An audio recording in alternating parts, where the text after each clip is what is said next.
Despite all the horrors that had preceded it, in many ways, the final year of the Galactic Civil War was one of the worst. Elated soldiers of the Rebel Alliance went to sleep in the aftermath of celebrations on Endor, expecting to wake up to news of the Empire's collapse or surrender, only to find that, for various reasons that will be discussed below, the Imperial military had generally resolved to continue the struggle. Having assumed victory was all but achieved, these soldiers had to remobilize themselves to continue a war that, rather than having been won, was on the verge of becoming a destructive and attritional grind. The impact this had on the psyche of many rebel soldiers was severe, and after the Rebel Alliance evolved into the New Republic, it became apparent that a great many of those, treated for various forms of mental and emotional breakdown, had been tipped over the edge by the war's last months. Within the Empire, the catastrophic event of Endor had repercussions right through the Imperial system. Imperial soldiers and military personnel had been instructed about the importance of loyalty for years, in some instances since birth. What was to become of an empire stripped of its emperor? If personnel were expected to be loyal too, bars the rise and fall of the Galactic Empire. What or whom? It was not immediately clear who was now giving the orders within the Galactic Empire, a situation only exacerbated by those who saw Palpatine's death as an opportunity to seize power for themselves. Meanwhile, as the reality of Endor set in, many Imperials also seemed to be pushed beyond breaking point. For every desertion or defection, it seems another soldier elected to choose a violent response. Spontaneous executions and massacres of civilians, not all of whom were celebrating Palpatine's death, rocketed in the immediate aftermath of the destruction of the second Death Star. Horrifyingly, even these seemingly isolated attacks on the civilian population would soon pale against the devastation that would shortly be unleashed. Because, as has been made clear by far more recent events, killing the Emperor was not enough to undo all of his plans and his hatred. Even as the last vestiges of the Death Star continued to plummet onto the moons of Endor, Palpatine's contingency plans were beginning to activate. Soon, new orders would be delivered to those selected military leaders who, it had been predicted, would choose to continue the fight to the bitter end. There were many reasons why some Imperial soldiers and officials continued to wage the war even after the death of the Emperor. From the outset, it is important to state that the Rebel Alliance didn't necessarily help their own cause. Recordings of the Death Star's destruction and the subsequent celebrations on Endor were sent through HoloNet News and viewed across the galaxy. While this was enough to spark uprisings on some worlds, including a short-lived one on Coruscant itself within the Imperial military structure, it provoked very different emotions. Many soldiers noted the lack of Imperial prisoners at New Ray, Fracture, and Cinder, Endor, and the use of empty armor as musical instruments by the Ewoks. Wild but fearful rumors began to spread about what exactly the Indie creatures on the moon had done to captured Imperials. Many genus of those within the Imperial military already had concerns about what might happen to them if captured, and these additional fears, stoked by an underlying and very Imperial species bias, only compounded the problem. In general, however, the decisions made by various military personnel to keep fighting were complicated.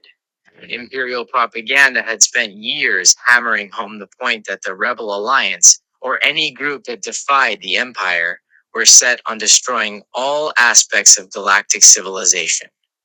While we know that it was in fact the Empire itself that meted out destruction across the galaxy, we should not doubt that there were plenty, both in Imperial service and living out their lives within the core worlds, who believed this lie to be true. As a result, they rationalized that to keep fighting was in some way protecting their homes and families against a terrible threat. In addition to this, many others resolved to stand by their posts simply because they had nowhere else to go. In a galaxy that appeared to be coming apart at the seams, many soldiers had been drafted into the military so long ago that it was now essentially the only life they knew. The soldiers who served around them were the closest thing to family many had, even accepting that such feelings would have been frowned upon by senior military figures. As a result, for some soldiers, the decision to keep fighting was less about devotion to the cause and more about loyalty to their friends. Archives, Section, Imperial Security Bureau, File, Inquiries into. What is interesting about all these motivations is that to varying extents, all of them feature an element of fear. While there were undoubtedly plenty of loyalist diehards who continued fighting, there is no great mystery behind their motivation. But for those who are not as ideologically committed to the cause, it does seem that fear played a significant role in their thought process. Fear of what might happen to their families if the Empire lost, fear of what might happen to their comrades should they abandon their posts, fear of being ritualistically devoured by feral species on far-off worlds. But there was another aspect to this fear, and it was based around what might happen should they be captured and put on trial. Regardless of all the wider justifications of order and peace, in most ways the empire was built and predicated on cruelty and complicity. Virtually all who existed within it suffered from this cruelty. But it was not delivered remotely or just conjured into being because Palpatine wished it so. It was perpetrated by the ordinary people who facilitated the imperial system. Every stormtrooper who used lethal force where it wasn't needed. Every administrative official who abused their power. Every fleet officer who opened fire with indiscriminate barrages. Cruelty permeated the Empire, and the Empire kept records of all of it. Deep within Coruscant lay enormous databanks which carefully logged and registered every crime, every murder, every act of wanton cruelty that servants of the Empire carried out. Knowledge of these records was not widespread, but that almost didn't matter. The people who'd committed the crimes knew what they'd done. Whether they believed it to have been wrong or not, they suspected that the Rebel Alliance would take a dim view of it. As a result, they were afraid of the consequences of their own actions. Though they had not realized that at the time, service to the Empire was almost a binding pact of mutual destruction. What is interesting about all these motivations is that to varying extents, all of them feature an element of fear. While there were undoubtedly plenty of loyalist diehards who continued fighting, there is no great mystery behind their motivation.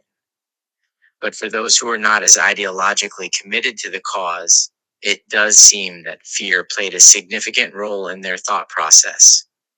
Fear of what might happen to their families if the Empire lost. Fear of what might happen to their comrades should they abandon their posts. Fear of being ritualistically devoured by feral species on far-off worlds.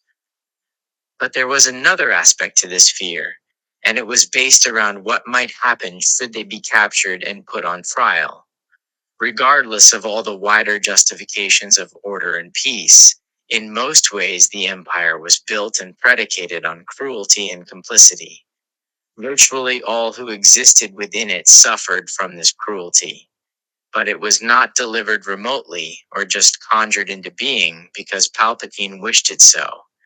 It was perpetrated by the ordinary people who facilitated the imperial system.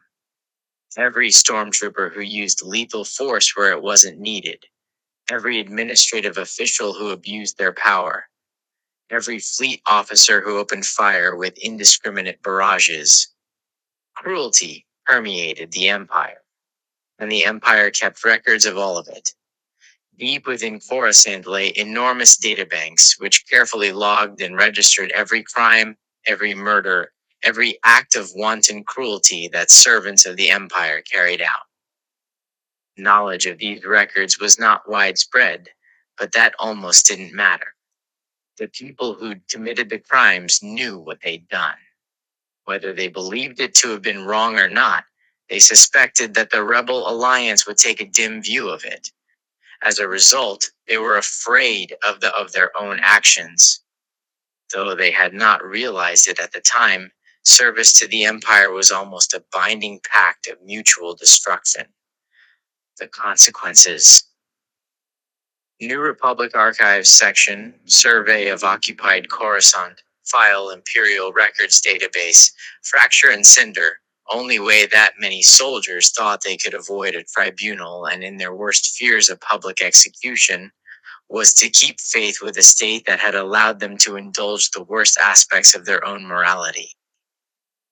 Fear and cruelty had powered the Empire while Palpatine was alive. It continued to do so now he was dead. But while many in Imperial uniforms felt this fear, others did not. They looked at the debacle at Endor and the now empty throne and decided that, finally, their time had come. An empire divided. The reaction of some within the empire to news of Palpatine's death was almost a reflex one's deny everything. Some Moffs and sector governors looked to disconnect their own territories from the holonet to try and curb the spread of what they called rebel propaganda, while they could come up with a viable alternative message. Governor Ikresis of the Velkar sector was one of the quickest to react to the situation. He commissioned and then spread the now infamous Endor as a lie image that depicted Palpatine on his throne.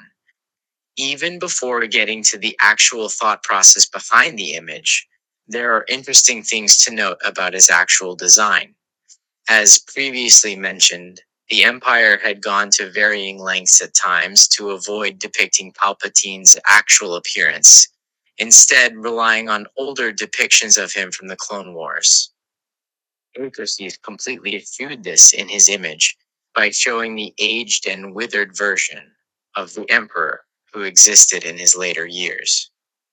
Perhaps this was seen as an acceptable trade-off by attempting to suggest it was a more recent and therefore truthful representation. But the underlying message that Emperor Palpatine was still alive, well, and ruling the Empire was on Imperial Propaganda Collection File Endor is. Many designed firstly to try and buy Ikresis time. He knew, as did other Imperial officials, that the realization of quite how weak the Empire suddenly was could spark a mass uprising that would rip the galaxy from their grasp. There would perhaps come a time in the future when the Empire would admit the truth about Palpatine's death to the wider galaxy, but that time was not now. Governor Ikresis also then took the step to, effectively, close the borders of the Velkar sector in the belief, or more likely the hope, that the rebels would be far too busy to bother immediately rooting him out of his capital. With the Galactic Civil War going on elsewhere, Ikresis used the Imperial forces available to both maintain his control over the sector and assist him in looting the wealth of those planets under his rule. Eventually, the New Republic did arrive to liberate the Velkar sector, but Governor Ikresis was long gone, together with much of his plunder. In theory, with Emperor Palpatine and Darth Vader both presumed dead, most within the Imperial system should have turned their eyes toward Coruscant for new instructions. But that did not happen. Palpatine had taken many of his closest advisors, like Sate Pestage and Sim Alu, with him to Endor, where they'd also perished. All that was now left on Coruscant, aside from the functioning bureaucracy of the Imperial state, was Mas Amedda. The assorted Moffs, governors, and leading military officers of the Empire may have, at times, courted Mas Amedda when the Emperor was alive because of what he symbolized. As Palpatine's Grand Vizier, he was crucial to getting the Emperor's attention. But as an actual individual, many had at best tolerated the Chagrian, while others held him in outright contempt. Some of this was motivated by the fact he was non-human, but with the emperor dead and the throne empty, any thoughts Masameda may have had about ascending it himself were swiftly crushed by the realization that fracture and cinder. Else in the empire now cared what he thought. Where Coruscant had once been the center of the Galactic Empire, it now became little more than a performative symbol. Ameda himself was reduced to a figurehead, simply repeating the orders of other leaders, all while wondering when the rebels would arrive to storm the capital. Time period is the various strange ways. What is also interesting about this that some imperial officials sought to position themselves as the heir to Palpatine. Grand Moff Flores of the Karuska sector had been, to all intents and purposes, a leader in name only. Given that the Empire's capital lay within his sector, much of the actual governing was done from Coruscant. But following Palpatine's death, and the realization that Masameda was not going to work as a replacement, he contacted Imperial forces across the galaxy to declare that he was invoking Imperial Security Code 88173.1, which did not exist, to declare himself emperor. His rule, which was ignored by the military, lasted less than 3 days before he was murdered by one of his lovers. However, Plorist was not alone in making a bid for vacant power.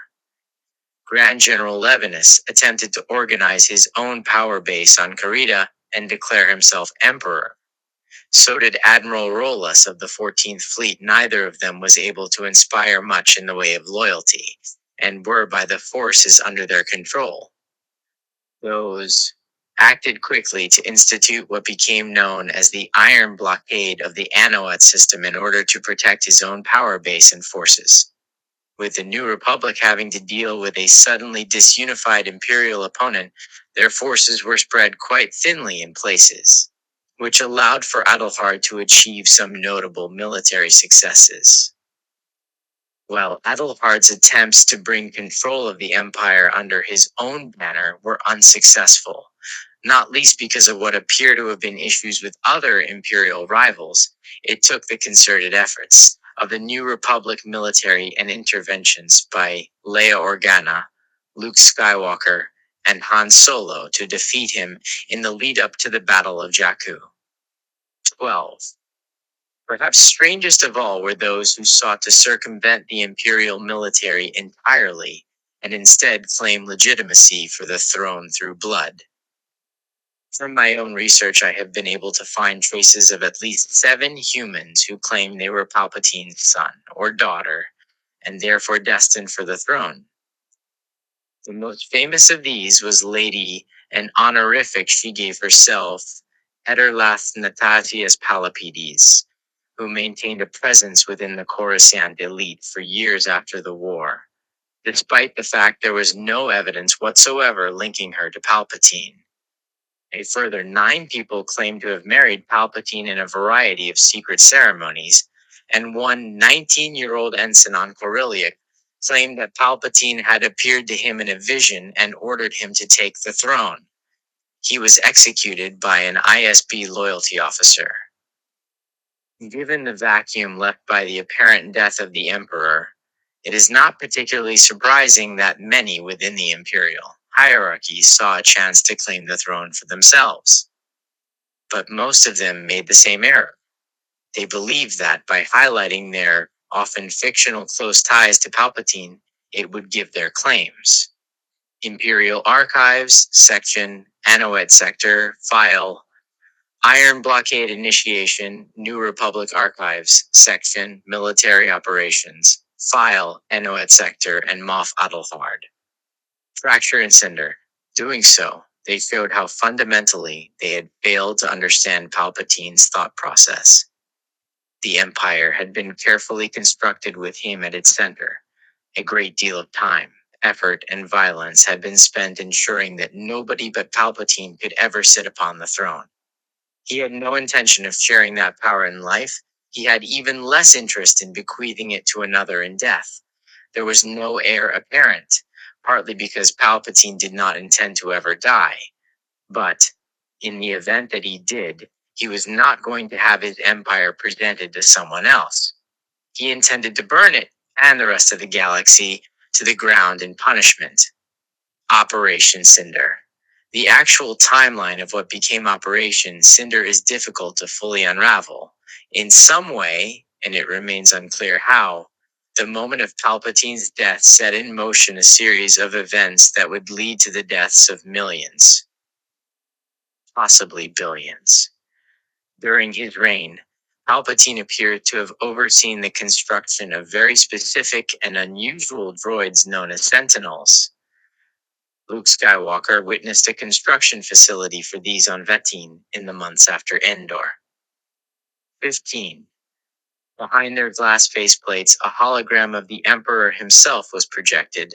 Some have argued that each droid carried some sort of essence of Palpatine himself, though that seems both disturbing and improbable. Were somehow activated.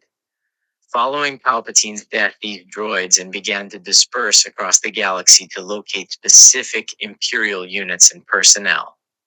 They could only be unlocked by someone whose blood sample extracted by the droid matched the details within its databases. How these Sentinels selected the units and officers they did. Star Wars: The Rise and Fall of the Galactic Empire remained a source of some discussion within the headquarters of New Republic intelligence. The most likely explanation is that the droids were cross-referencing information held within the aforementioned database of Imperial crimes on Coruscant, using it to find those individuals most willing to engage in acts of extreme violence or mass murder. Once these groups or individuals were identified, the Sentinels began to issue new orders that seemingly had come directly from Emperor Palpatine. There remains a huge amount of debate and controversy over why exactly Emperor Palpatine had developed the contingency plan known as Operation Cinder. The selection of targets, as will be discussed below, seemed to be far too haphazard and random to reflect any kind of specific strategy that anyone has been able to discern. Already, following his apparent resurrection on Exegol, I've heard fellow academics wonder whether or not some base level of horror and death needed to be maintained in the aftermath of Palpatine's death to allow him to transfer his essence through the dark side of the Force. This could be possible. My research has shown the Sith could manipulate the darkest emotions in bizarre ways. But I do not believe this to be the answer. I believe, looking back to the very first chapter of this study, that he prepared for Operation Cinder to be undertaken posthumously because he was a vindictive and murderous monster. That his fragile ego could not comprehend that he might fail, and the galaxy would reject him.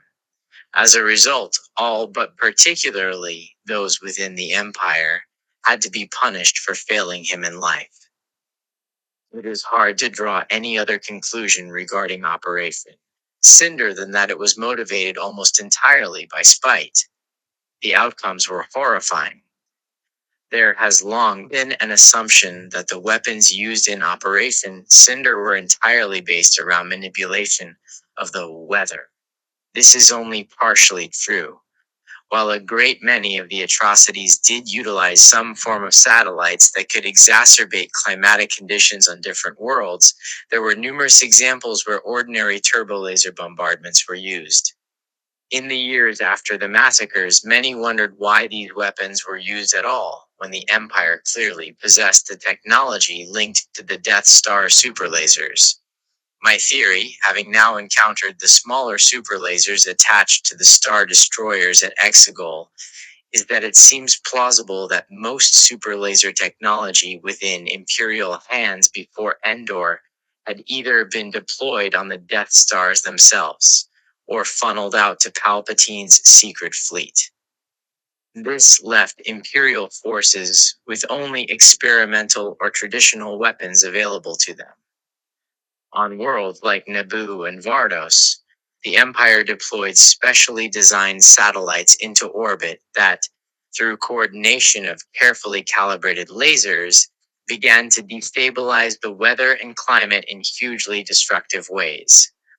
On Vardos, the planet's main population centers were almost entirely destroyed, with only a tiny number of selected Imperial citizens being evacuated. Vardos had long been an Imperial loyalist stronghold, but it seems that this devotion to Palpatine was not enough, and the population was almost completely exterminated. Having realized what was about to happen to her homeworld, Commander Iden Versio of Inferno Squadron abandoned the Galactic Empire and would shortly afterward defect to the rebels. It was her assistance on Naboo that helped Leia Organa disrupt and prevent the Imperial attempt to destroy Palpatine's own planet. Many other worlds were not so fortunate. Imperial Fighter Wing. On Necronus, TIE bombers of the 204th dropped munitions called vortex bombs within the upper atmosphere, above storms that already raged over the world. These explosives.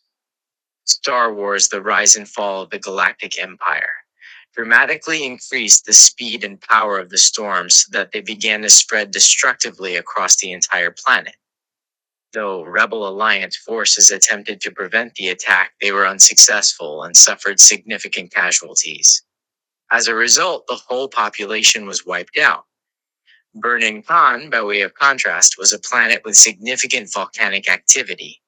The cities across its surface were almost entirely powered by geothermal reactors that helped harvest energy from the various magma shifts. To punish that world, General Valen Hess deployed Imperial forces to plant plasma bombs within the generators. Once detonated, they massively destabilized the plate tectonics of the world. Whole cities collapsed in on themselves as lava flooded their streets.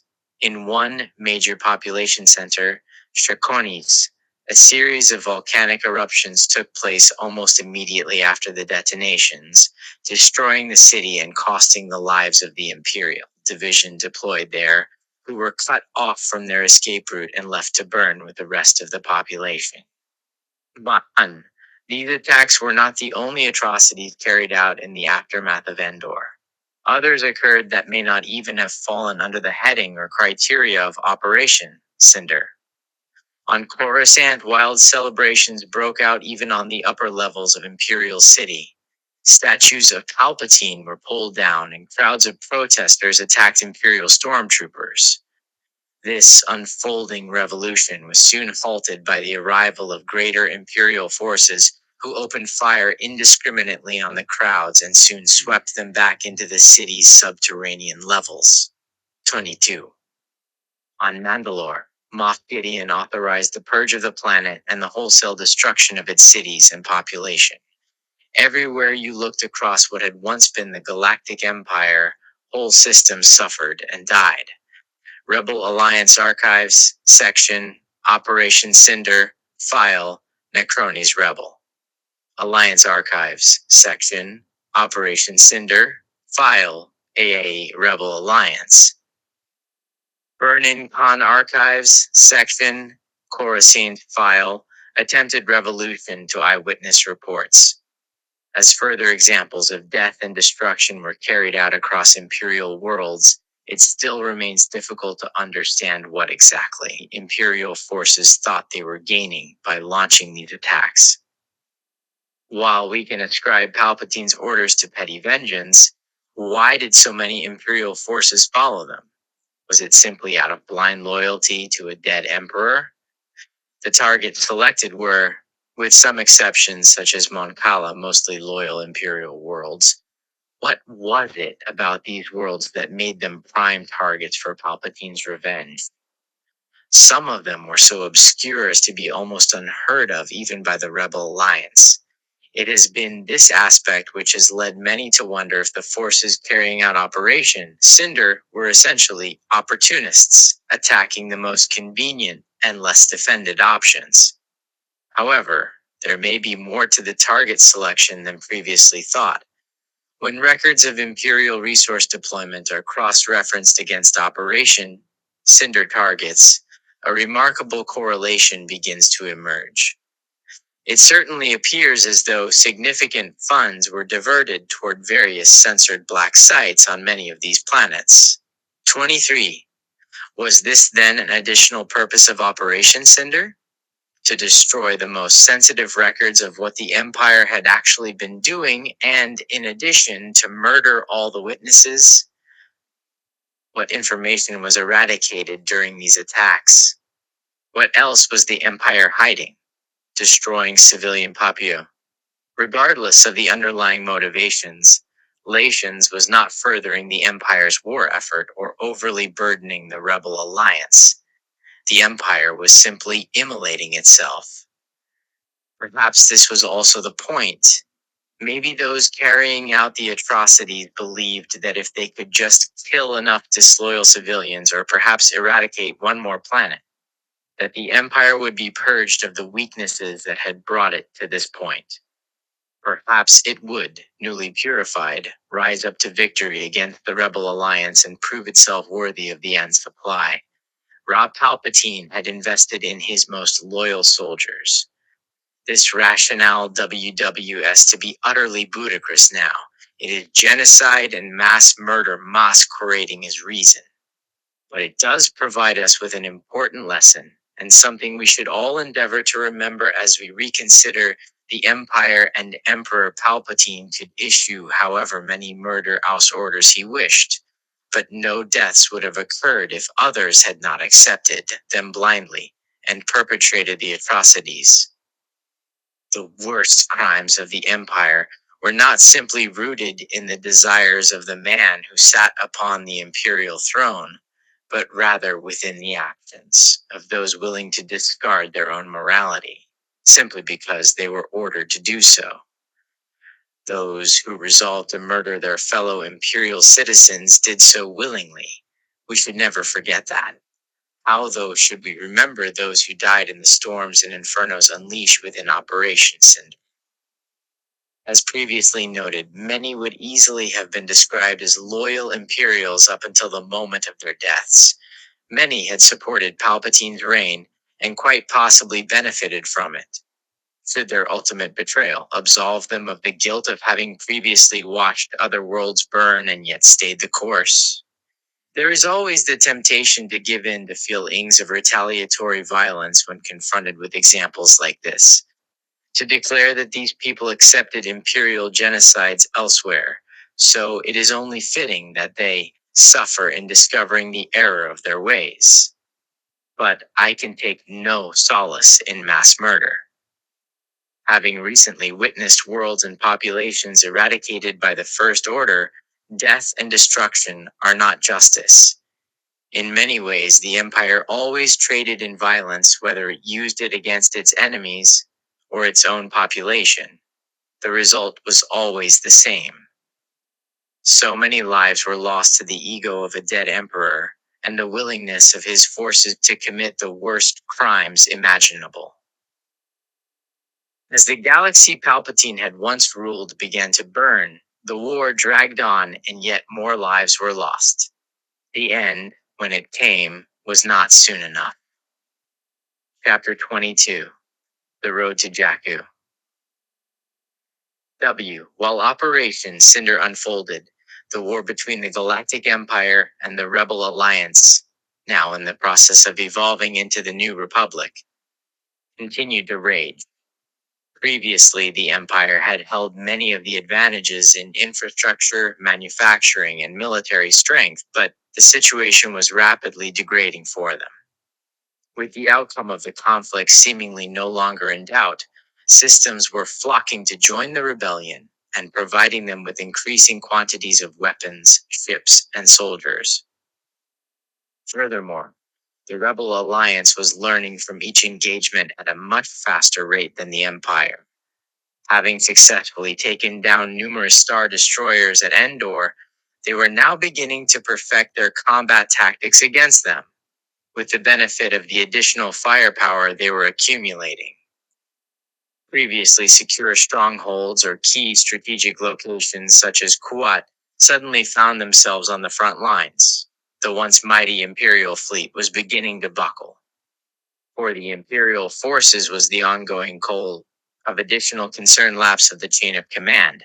While on the surface, Admiral Ray Sloan appeared to have maintained the loyalty of much of the Imperial military, rumors persisted of shadowy figures in the background who were really wielding power. The Empire's war efforts had often been hampered by the dysfunctional relationship between the Navy and the likes of Darth Vader.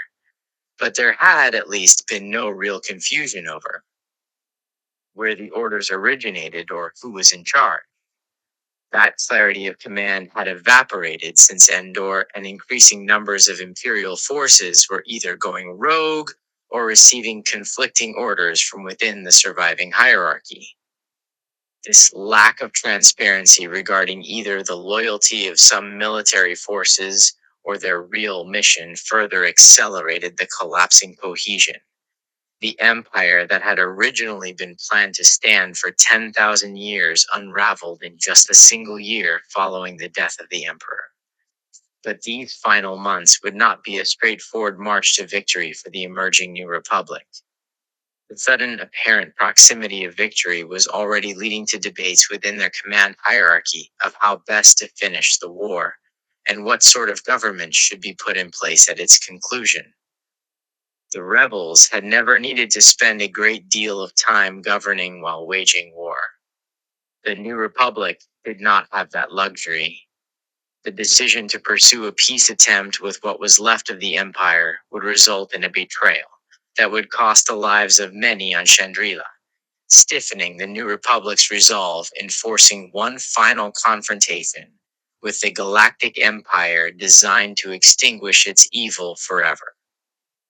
Shifting power.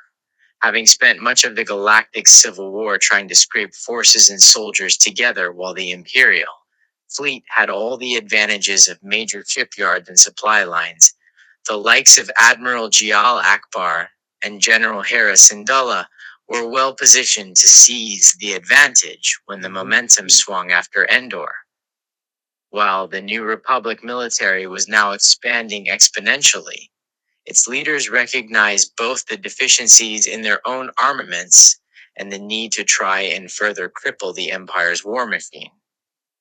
In many ways, the roles of the Galactic Civil War were now reversing, with the Imperial military avoiding conflict for fear of being ambushed, while also scrabbling to make the most. The road to Jakku, of its dwindling supply of war materiel. The New Republic's plan, therefore, had two key aspects. Firstly, to bulk up their fleet in order to force the Empire to fight on their terms, and secondly, restrict the Empire's ability to maintain its own forces. Having spent years running from the Imperial fleet, New Republic commanders knew how to deprive the Empire of the same opportunities they themselves had previously exploited. Most crucially, this meant disrupting the Empire's ability to replenish their dwindling resources. In the past, the rebels had been forced to try and patch battered ships and starfighters together for combat. Now it would be Empire's turn. The Battle of Endor had left the New Republic in control of various wrecked star destroyers. Further engagements like the Battle of Yavin Prime gave them control of still operational vessels such as the Victorum. There was significant debate within the New Republic's high command regarding what to do with star destroyers that were still battle-worthy.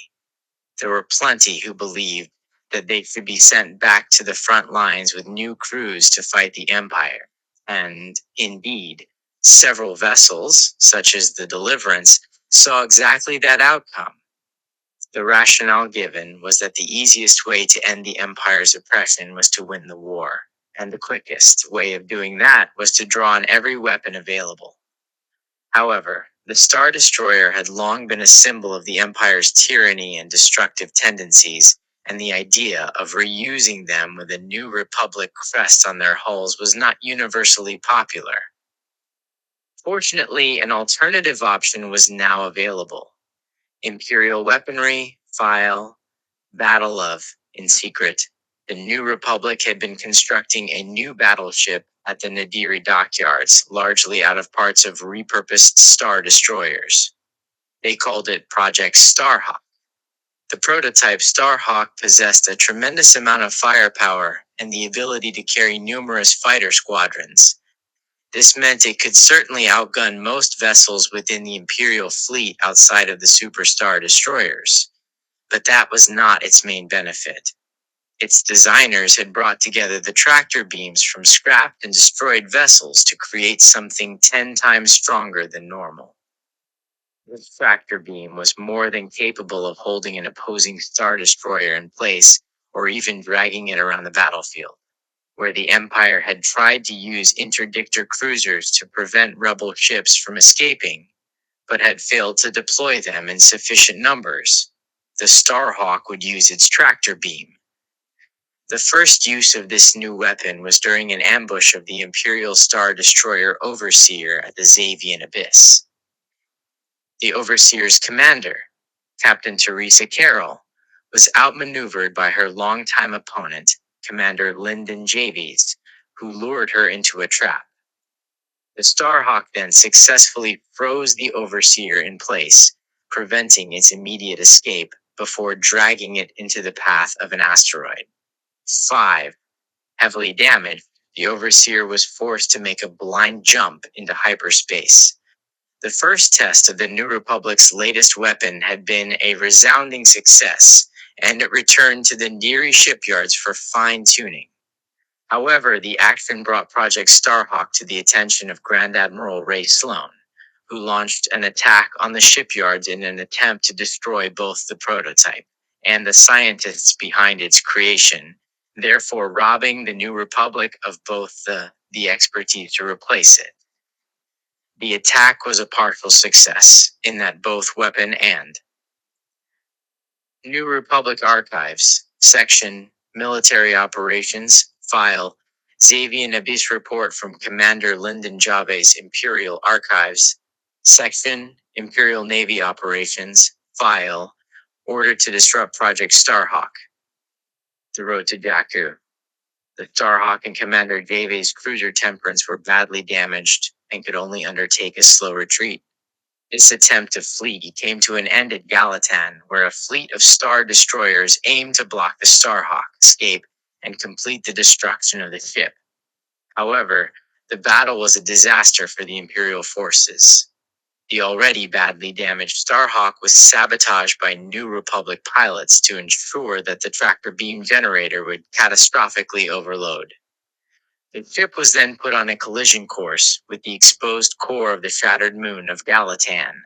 While some Imperial ships attempted to flee, it seems that others disregarded orders and resolved to stand and fight their enemy.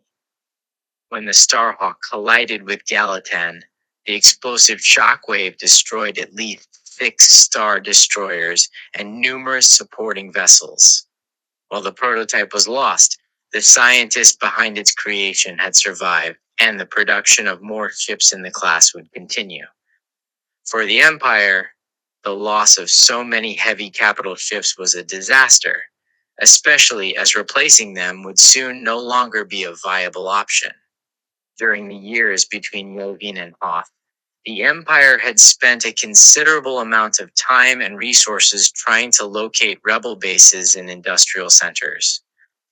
While they had some successes during this period, particularly at Makota, the Empire had never succeeded in completely disrupting the rebels' ability to supply and replenish their forces. The New Republic now faced a similar challenge, but with one significant advantage. They already knew where Kuat was. The New Republic had realized very quickly after Endor that if they could, at the very least, blockade the main Imperial shipyard, or better yet, capture it, then it would deprive the Empire of future reinforcements and greatly shorten the war. 10. Grand Admiral Sloan must also have recognized this fact, as shortly before the New Republic launched their attack on the shipyard, she had additional forces led by Vice Admiral Furno deployed to the system to try and bulk up the defenses. The resulting battle was a fairly strange engagement. Both sides were equally committed to trying to defeat the other, but despite this, also seemed to have operated under the shared objective of not greatly damaging or destroying the shipyards themselves. It seems likely that both the New Republic and the Empire realized that if the infrastructure at Kuwait was lost, then it would be of no use to them in the future. Fighting and winning a battle at the cost of the facility itself served no great purpose, though it was of greater concern to the Empire. The rebels were already operating without the benefit of KDY. The Empire could not afford to lose it. Command of the Empire's forces at Kuwait fell largely to Paulus Maxim, though control of the fleet itself appears to have fallen to the Dark Omen. The fighting lasted for weeks, as New Republic forces tried initially to slug it out with the Imperial fleet at a distance, before gradually shifting to target key sections of KDY's infrastructure, including fuel depots and supply monorails. The strategy of Admiral Akbar and Commodore Kirsta Agate was to force the Empire to defend as much as possible, while also weakening the shipyards to the point that the Imperial fleet could not undertake running repairs. As a result, the fighting was often gruelingly attritional. Pilots in New Republic units such as the B-Wings of Blade Squadron flew ongoing sorties against Imperial targets that caused severe damage to the enemy, but at the cost of heavy losses of their own. For the Empire, the situation. 10 New Republic Archives, Section, Military Operations, File, Kuwait Offensive Strategic Planning Committee Report, Imperial Archives Section, Imperial Navy Operations, File, Emergency Deployment to KUIT, 12 Imperial Archives Section, Imperial Navy Operations, File, Defense of Quat Command Hierarchy of an AFAB record retrieved from the Dark Omen, The Road to Jakku. Grew increasingly dire. Reports from captured vessels at Quat show that some of the Star Destroyers defending the shipyards were either being actively cannibalized to provide weapons to more intact ships, or had sustained such significant personnel losses as to be operating below the threshold of a skeleton crew. There appear to have been numerous discussions between Maxim and the local fleet commanders as to whether it was best to defend the shipyards or to attempt to break out through the blockade and escape. Eventually, the latter option was chosen, with the surviving vessels attempting an escape while Maxim would remain behind, unwilling to risk his life aboard one of the Star Destroyers. The attempt to break through was a desperate one. The remnants of the Imperial fleet at Kuwait moved into battle formation and sallied forth to face the New Republic. However, it rapidly became apparent that the Empire's forces were no longer operating even close to full fighting capacity. Their attempt was further complicated by the presence of the Concord, a newly produced Mk-1 Starhawk that could use its tractor beam to prevent any of the Star Destroyers breaching gaps in the New Republic formation. As it became apparent that the breakout was doomed, communications intensified between the Dark Omen and Maxim and resulted in the surrender being issued. When the shipyards fell, the New Republic took command of the remnants of 17 destroyers and assorted support vessels. Imperial War Effort, Star Wars: The Rise and Fall of the Galactic Empire. That Grand Admiral Sloane made contact with Chancellor Mon Mothma to discuss the possible terms of a peace treaty that would bring the conflict to a close. The Chandrila Deception. To understand the nature and intentions of the supposed peace talks at Chandrila, it becomes necessary to address the emerging command structure of the Empire at the end of the war. As previously mentioned, there were no shortage of figures who had designs on the vacant throne, but simply desiring it was not enough to make others follow your orders. So, who was actually in charge? Ray Sloane had emerged from the Battle of Endor with what appears to have been much of the loyalty of the Imperial fleet. Through the proven battle commander, and, as evidenced at places like Dara Forth, had a solid reputation for being able to fight effectively against the Rebel Alliance. While Masamida had been reduced to little more than a mouthpiece for the civil aspects of the Empire, Sloan appears to have had actual control over the Empire's surviving military. It is possible, however, that appearances may have been deceptive. Following the defeat at Endor, an emergency summit was held between various representatives on Akiva to discuss and plan the Empire's overall strategy. In attendance was Ray Sloan, then still only an admiral, Grand Moff Valko Pandion, a promotion he'd apparently awarded himself, General Gilead Vale, Arson Crassus, who was a key financial expert within the imperial economy, and Yupitashu, who was apparently some sort of dark side cultist that Palpatine had humored while still alive. This meeting was largely unsuccessful given that Admiral Akbar sent New Republic fleet assets into the system before it could conclude. Penguin and Crassus were killed while Shale and Tashu were captured by the New Republic. Only Sloane herself was able to escape. Subsequent interrogations of Tashu produced little of worth as the road to Jakku, he seemed relatively impervious to questioning. But Shale was far more cooperative. She reported that a significant part of the meeting had revolved around attempts to ascertain the current status and location of the Super Star Destroyer Ravager that Admiral Sloane claimed to be under her command. What is interesting is that Shale also reported that the Ravager had previously been under the command of Admiral Gallius Rax. This is a figure who does not appear in any of the surviving Imperial archives. Sloane apparently told the summit that Rax was dead, but we know now that was not the case. Numerous prisoners taken at Jakku reported that Rax had been orchestrating the fleet's presence there. So, who was he? And an additional question to be asked is, at what point did Sloane rise from the rank of Admiral to Grand Admiral? The information available to us about Sloane does not suggest that she was the sort to summarily promote herself. So who granted her that rank? Is it possible that it was Gallius Rax? And if that was the case, was Sloane perhaps just as much of a figurehead at the end of the war as Masameda? Following the Empire's defeat at Kuat, Sloane contacted the New Republic to begin a process of peace talks. She also identified herself as an asset within the Imperial hierarchy known as the operator who had been feeding the New Republic information. This seems highly unlikely, given what we know about Sloane's other actions at this time.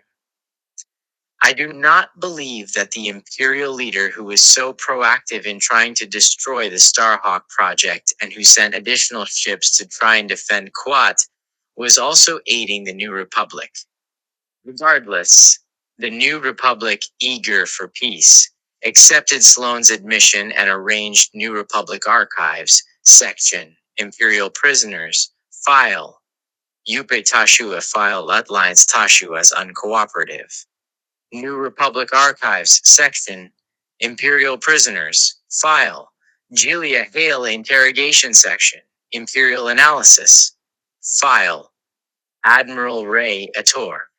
Star Wars: The Rise and Fall of the Galactic Empire, for a ceremony on Chandrila. Among the plans for this event was a festival broadly termed Liberation Day, designed to showcase the hopeful and tyranny-free future that the New Republic imagined. It would not last long. Among those in attendance were many representatives of the New Republic's command staff, as well as a group of rebel prisoners recently freed from Imperial captivity. As is now known, those prisoners had been subject to intense chemical and ideological brainwashing activities by the Empire. They had been programmed to try and eliminate the New Republic's leadership and open fire, causing significant casualties. Mon Mothma herself only narrowly avoided death, while rumors that Krix Madine had been killed in the attack, never confirmed or denied by the New Republic, circulated for years afterward. The ceremony descended into violence, and Grand Admiral Sloane vanished in the chaos. Again, we must now wonder exactly what role Sloane had in this attempted assassination. Whether she would have desired the destruction of the New Republic's leadership seems rather a moot point. The two states were still at war after all, but would she voluntarily have appeared at the scene of the crime? It is of interest that she apparently managed to escape under her own power. There was seemingly no underlying plan to whisk her off-world.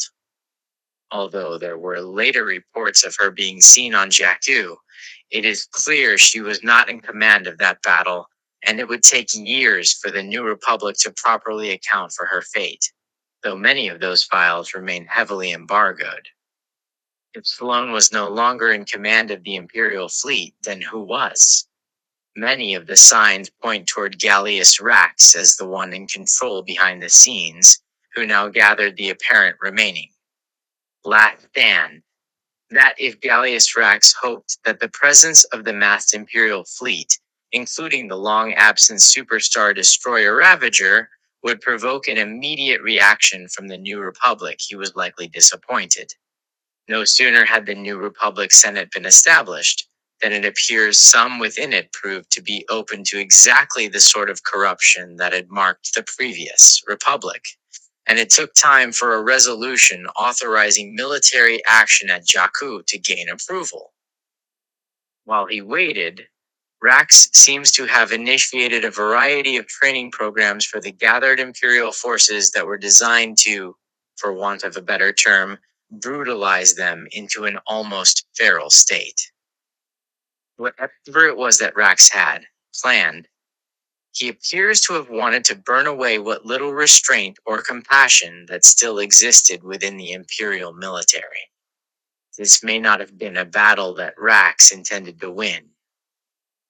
When the New Republic eventually mobilized their forces to attack Jakku, they found the Imperial fleet in an initially haphazard deployment around the planet. However, upon the arrival of the New Republic, the Empire coalesced its forces into a running field formation around the Ravager. Various Imperial Star Destroyers screened the larger ship with their own fields before opening up gaps that allowed it to shoot back. Down on the planet's surface, the New Republic landed an increasing number of troops to try and storm the Imperial facilities. The two battles raged simultaneously, with the added danger to the ground forces of debris falling from orbit. While the Imperial fleet had been driven to Imperial archives, section, Jakku, file, training regime. Sakshim, our records retrieved ours computer. Star Wars, the rise and fall of the Galactic Empire. The breaking point by the defeat since Endor, the New Republic's forces were not in much better shape. They too were exhausted by the ongoing nature of a war they'd hoped had been won already. With nowhere seemingly left to run, the Empire and the New Republic fought out one last climactic battle on the edges of the galaxy. The victors would get the chance to rule. In military terms, the battle's turning point came when the New Republic brought their 3 Starhawks, Amity, Unity, and Concord into the battle to try and disrupt the Star Destroyer formation. It appears that Captain Groff of the Star Destroyer Punishment panicked and elected to crash his vessel into the Amity. The impact also caused significant damage to the nearby Concord.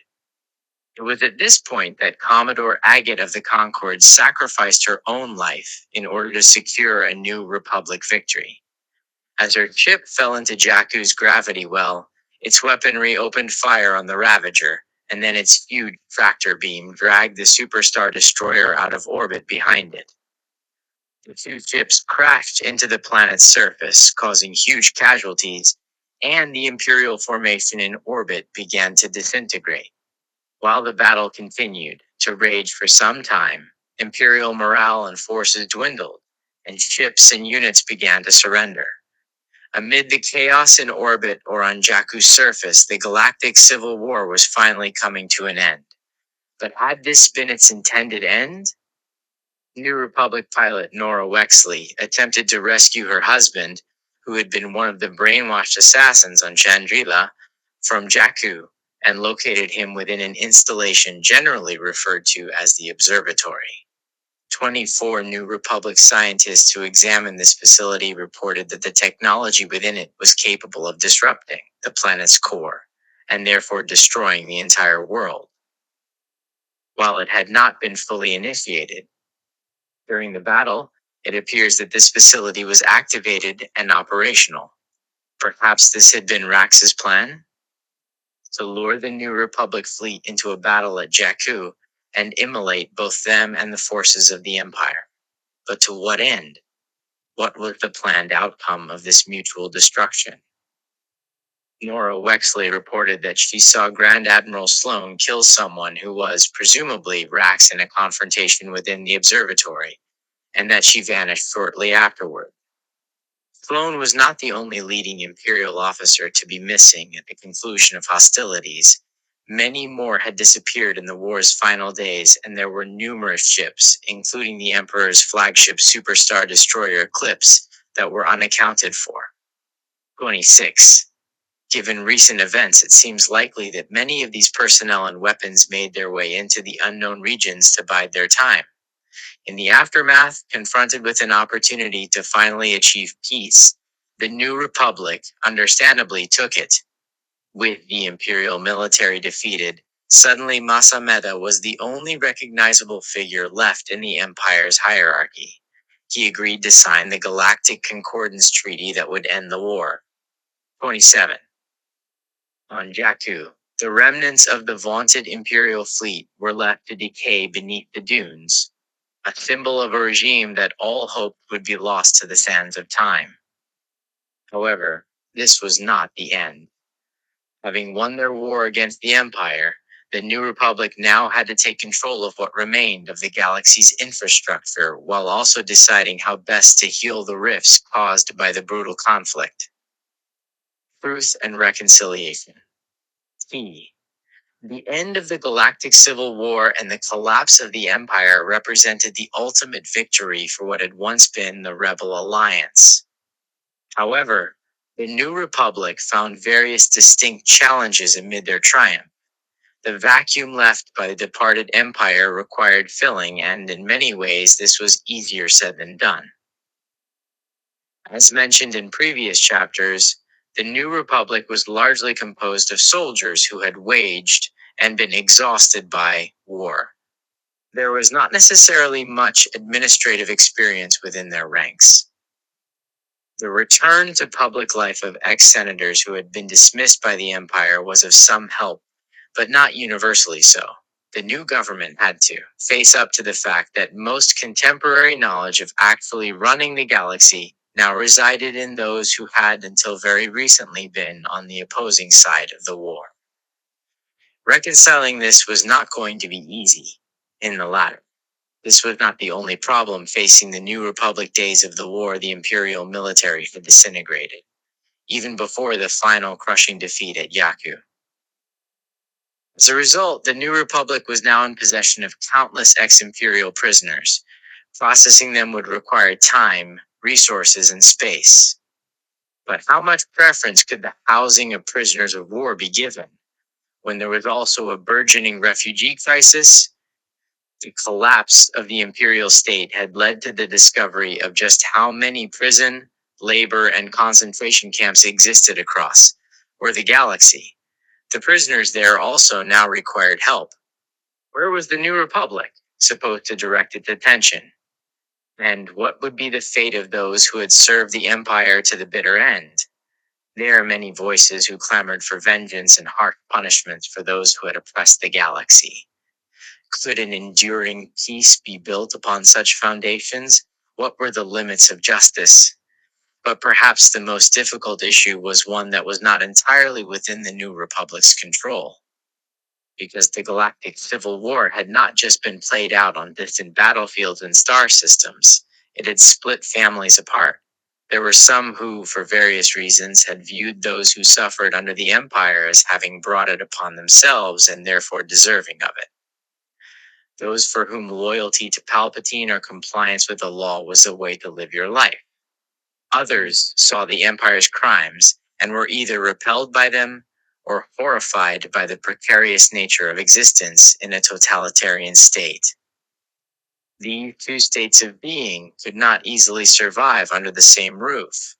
How could the galaxy begin to move forward and heal when many households, lodgings, tribes, and domains were split, with each half viewing the other as traitors or monsters? The aftermath. As the war came to an end, many of the pillars of the imperial state that had previously been viewed as permanently secure just faded away. In many ways, this was exactly what the New Republic had wanted. The complete collapse of the empire left the way open for them to replace it. But it is probably fair to say that they had not fully considered all the ramifications of the empire's fall. Infrastructure on various worlds ground to a halt with nobody left to facilitate it, with nobody left to pay workers, and no guarantee that their jobs even existed. Food shipments stopped, transport services froze, sanitation repairs ended. In time, this uncertainty could be solved, and some workers continued to return. Truth and reconciliation. WHH Day with the acknowledgement that it was necessary. This was one many problems now facing New Republic administrators, but it was no means the most concerning. Armed forces were, while a significant number of Imperials in the belt captive either by the New Republic or by the security services of individual systems, by no means all were gathered up. Many who had worked for Compnor or the ISB erased their own identities within Imperial archives and simply walked out the door never to return. It did not take long for planetary populations to find what they had left behind. Brooklyn offices for Imperial intelligence that contained a wealth of surveillance records, the covert interrogation and torture facilities, the execution chambers, the death camps. Riots nearly broke out on various worlds when populations tried to storm these offices to find details of missing loved ones or to try and burn records of family members being Imperial informants. The New Republic recognized early on that the records within these locations would be absolutely necessary for any future trials. But how could they best protect them? Were they supposed to use lethal force against those trying to break in, or against the prisoners in camps trying to torch facilities that had confined them? Some of these worlds had not yet even formally joined the New Republic. Who had jurisdiction?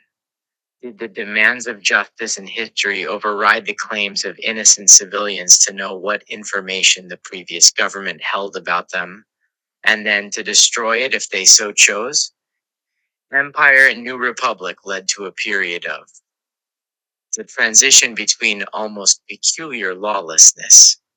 Surviving civilians on either excluded the local imperial headquarters, but rather than dividing the wealth between themselves, used it to hire a bounty hunter by the name of Zegan Miet. He was tasked with locating senior imperial officials who had ordered the destruction of their cities and dragged them back for summary justice. Miat had successfully captured two majors and lieutenant governor officials who were promptly executed by the Avarians before the New Republic stepped in. There could be no charges against Miat or the civilians, though. What laws had they broken? What laws even existed anymore? The New Republic's resources were already being stretched to the breaking point, and the worst was yet to come. There is a record in the New Republic archives on the briefing of the governing council on the first intelligence gathered from Wabani after the world had been abandoned by the Empire. Curiously, the timings of the meeting suggest an unaccounted delay early on OF 27 minutes. It is only when viewing the actual holovid of the meeting that this gap becomes explainable. Agent Joris Vegan, who had been the first New Republic personnel to arrive on the world, was so upset by the images she presented that she broke down in tears twice, while it appears that at least 3 other senators in the audience were similarly stricken. I have seen many awful things both as a historian and as a soldier. All wars and suffering are tragedies.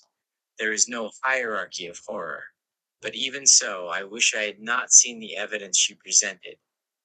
When it became clear that emergency aid was required, Leia Organa immediately reached out to the only group she could be sure would answer.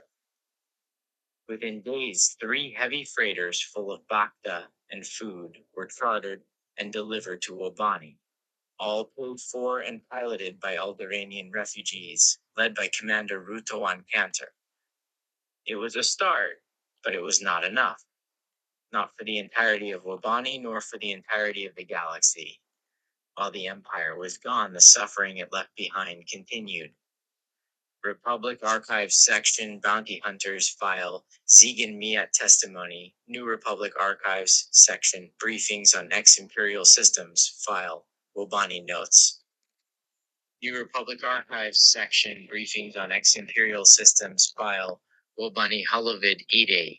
This record has a number of well-founded warnings regarding its distressing contents.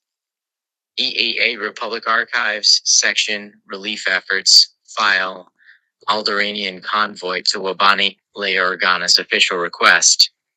Truth and reconciliation. On the core worlds, things were a little better.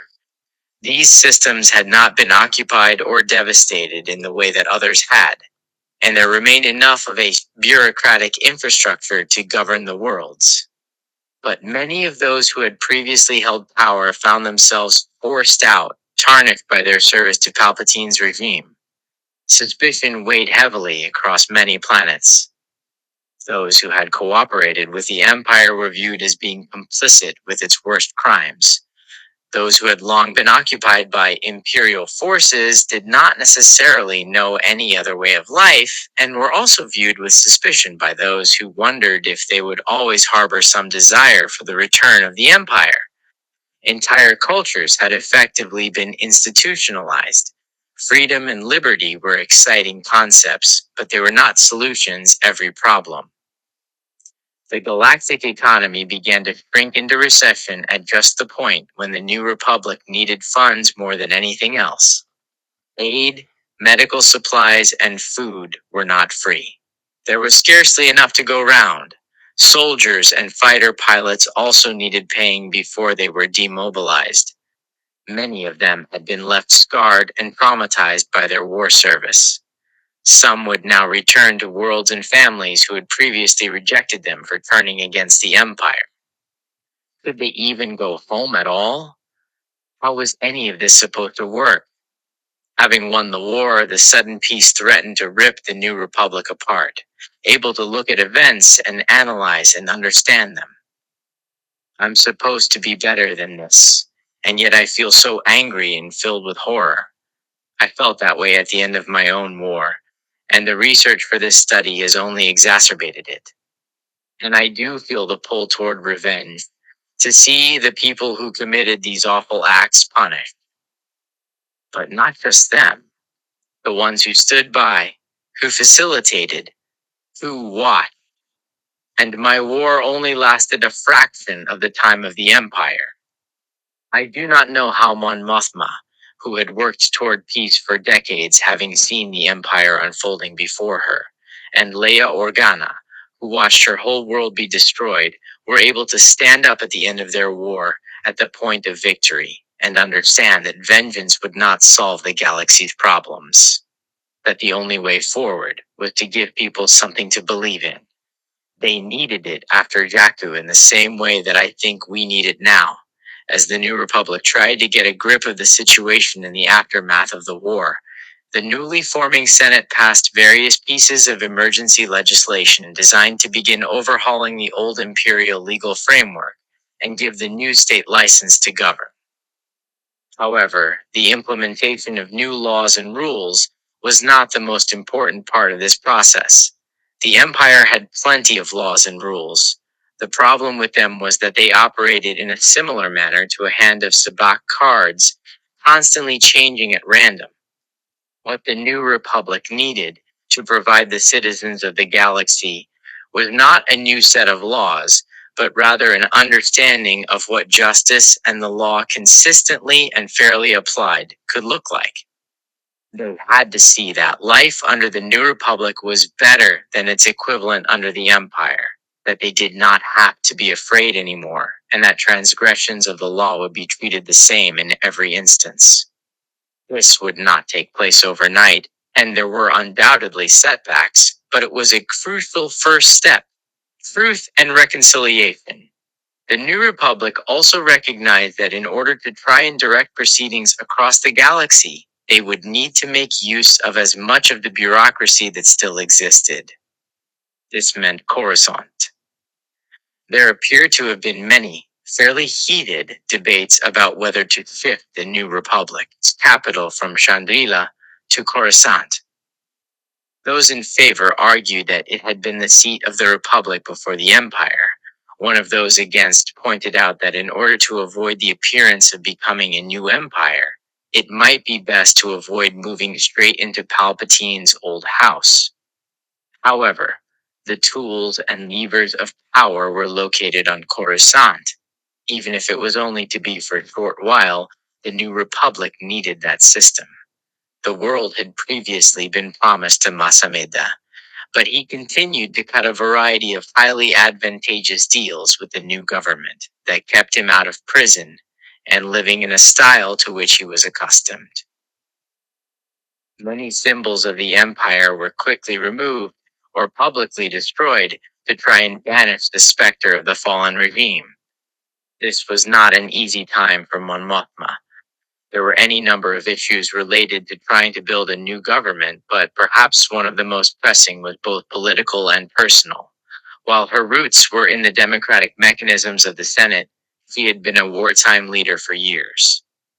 As the new republic reverted the galaxy back toward a democracy, she was the obvious choice to lead it. And yet she had seen what Palpatine had been able to do as the last Supreme Chancellor of the Galactic Republic. How could she ensure that the new republic would not head back down the same path again? How could she restrict her own powers while also allowing the future occupants of her position the freedom to administer the government? Her first decision seemed like a semantic one, but it really underlined the extent to which Mon Mothma Scantibate #13 was planning for a decentralized system of power. Where Palpatine had once been the Supreme Chancellor, she would just be the Chancellor. Supreme had very unwelcome connotations that could have no place in the new galaxy. Furthermore, having lived through the Clone Wars, Mon Mothma was aware of another significant difficulty that many of her comrades may not have considered.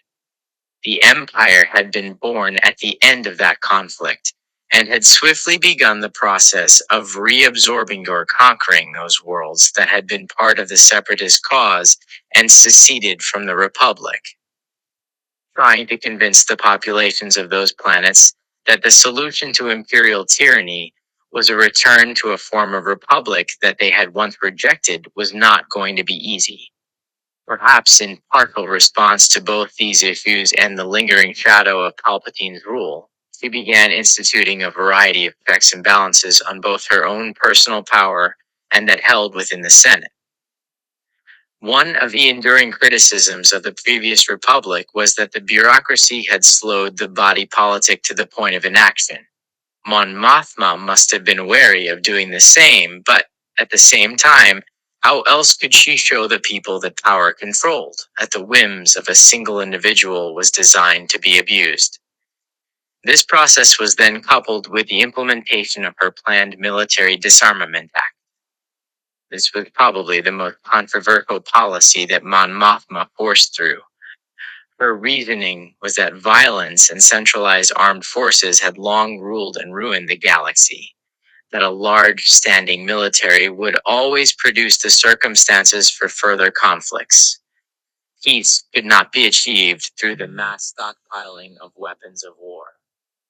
The new Republic military would be reduced in size by 90%, leaving just a peacekeeping force behind. There were many opponents to this. Some questioned whether this was at all wise. Truth and reconciliation, when remnants of the Empire could, and sadly did, still exist out in the galaxy. But Mon Mothma stood firm.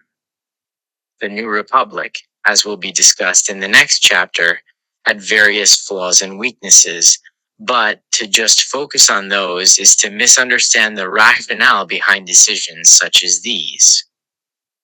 So many had fought and died in the rebel alliance in service of the dream of freedom. It was left to those like Mon Mothma to find a way of making the dream a reality.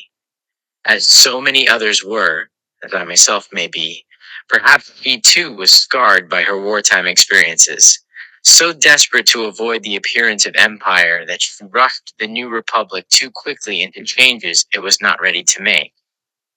But, as I previously stated, I do not know how she managed to navigate the horrors bequeathed to her at the end of the war. In understanding the limits of implementing the new government, I cannot bring myself to critique it too closely. They had to believe their war was worth it, as I must believe the same of mine, the vanquished.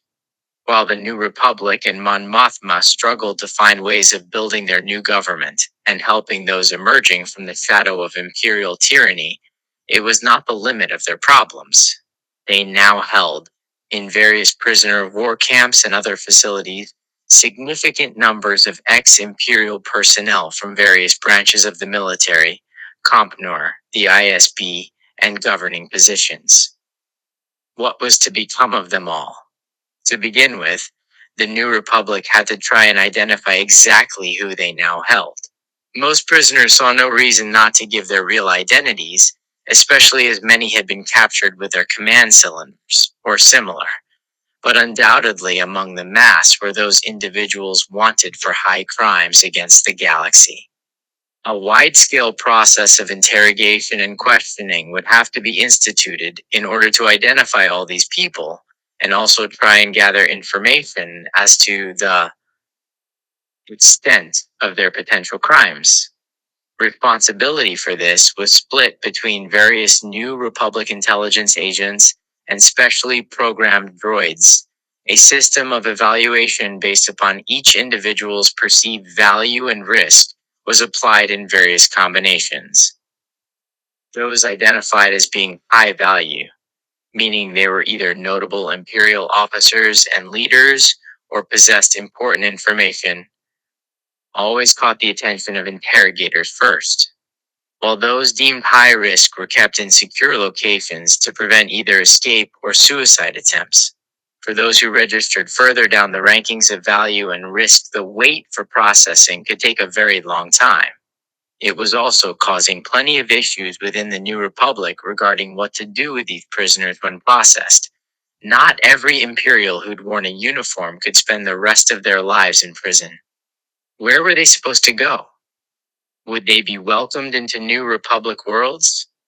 One of the most interesting outcomes of the interrogations of those leaders deemed as being high value was an insight into just how badly the Imperial military had been faring at the end of the war, and perhaps a way of navigating the obvious post-war tensions between those who had recently fought to liberate the galaxy and those who'd fought to rule it. This is perhaps most notable in one of the final interrogations of Vice Admiral Cor Furno, who had been taken prisoner at Kuat. When asked why he had advised Moff Maxim to offer a surrender, he replied, "I have fought enough wars and battles to know when one is lost. Why did I surrender? Because I'm tired and I want to go home." Well, whether this was actually true or not is obviously hard to prove.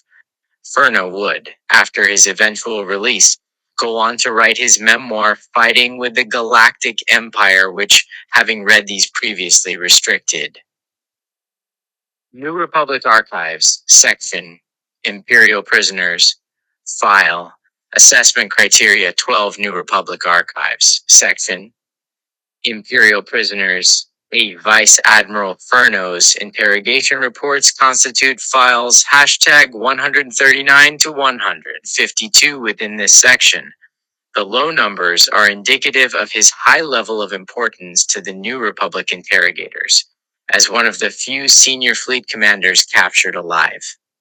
Interrogations differs noticeably from the account of events he gave the New Republic.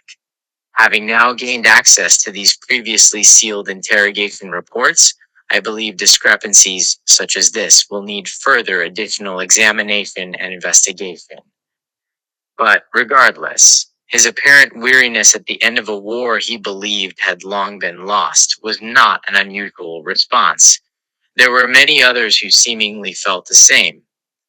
This was an opportunity for the new republic to solve several problems at once. One of the most pressing issues faced by the new government was a dearth of experience. For 20 years, the galaxy had been orchestrated and administered by those within Imperial service. Not all of them were cold-hearted, villainous mass murderers. On many worlds, it was not even possible to apply to join your own planetary civil service without also becoming an employee of the Empire. But these were the people who knew how everything worked. If they spent the rest of their lives either in detention or under suspicion, then the new republic may take a generation to fulfill its promise. Nobody could wait that long. So, a process of de-imperialization was instituted. Those who were seen as low value and low risk were moved through as quickly as possible to enable them to take up the jobs they'd previously held, but now for the new republic. Quickly, the new. Other ex-Imperials were not released quite so Republic held in the Hall of Imperial Records on Coruscant the details of all crimes committed by personnel under the Empire. This would take years to go through, and there were undoubtedly those now in captivity who had serious charges to answer. But for those who were adjudged to have committed lesser offenses, they would eventually be released back into the civilian population with various restrictions regarding ownership of weapons and voting rights, until such a time as were judged to no longer be a potential threat. Star Wars: The Rise and Fall of the Galactic Empire. To aid with the reintegration process, the New Republic Amnesty Program was established on Coruscant to give those who had been conditioned by the Empire the opportunity to adjust to the new shape of the galaxy. Counseling was undertaken by droids and accommodation provided within the Reintegration Institute. There were plenty around the galaxy who refused to accept that these ex-Imperials could ever be rehabilitated to any acceptable level. But the New Republic persisted. This program was not, as we will see, without its flaws, but the rationale behind it was sound. And perhaps the most important measure taken to draw a line under the war was the wide-ranging reconciliation project, where ex-Imperials would be paired up with those who had suffered under the Empire often, at specific locations that tied into the ex-Imperials' service records, and would attempt to undergo some form of healing and closure together. There were, of course, numerous ex-Imperials who were tried for war crimes and genocide after the conflict, but attempts like the Reconciliation Project offered a solution to the horrors of the war and imperial rule that did not simply increase the death toll.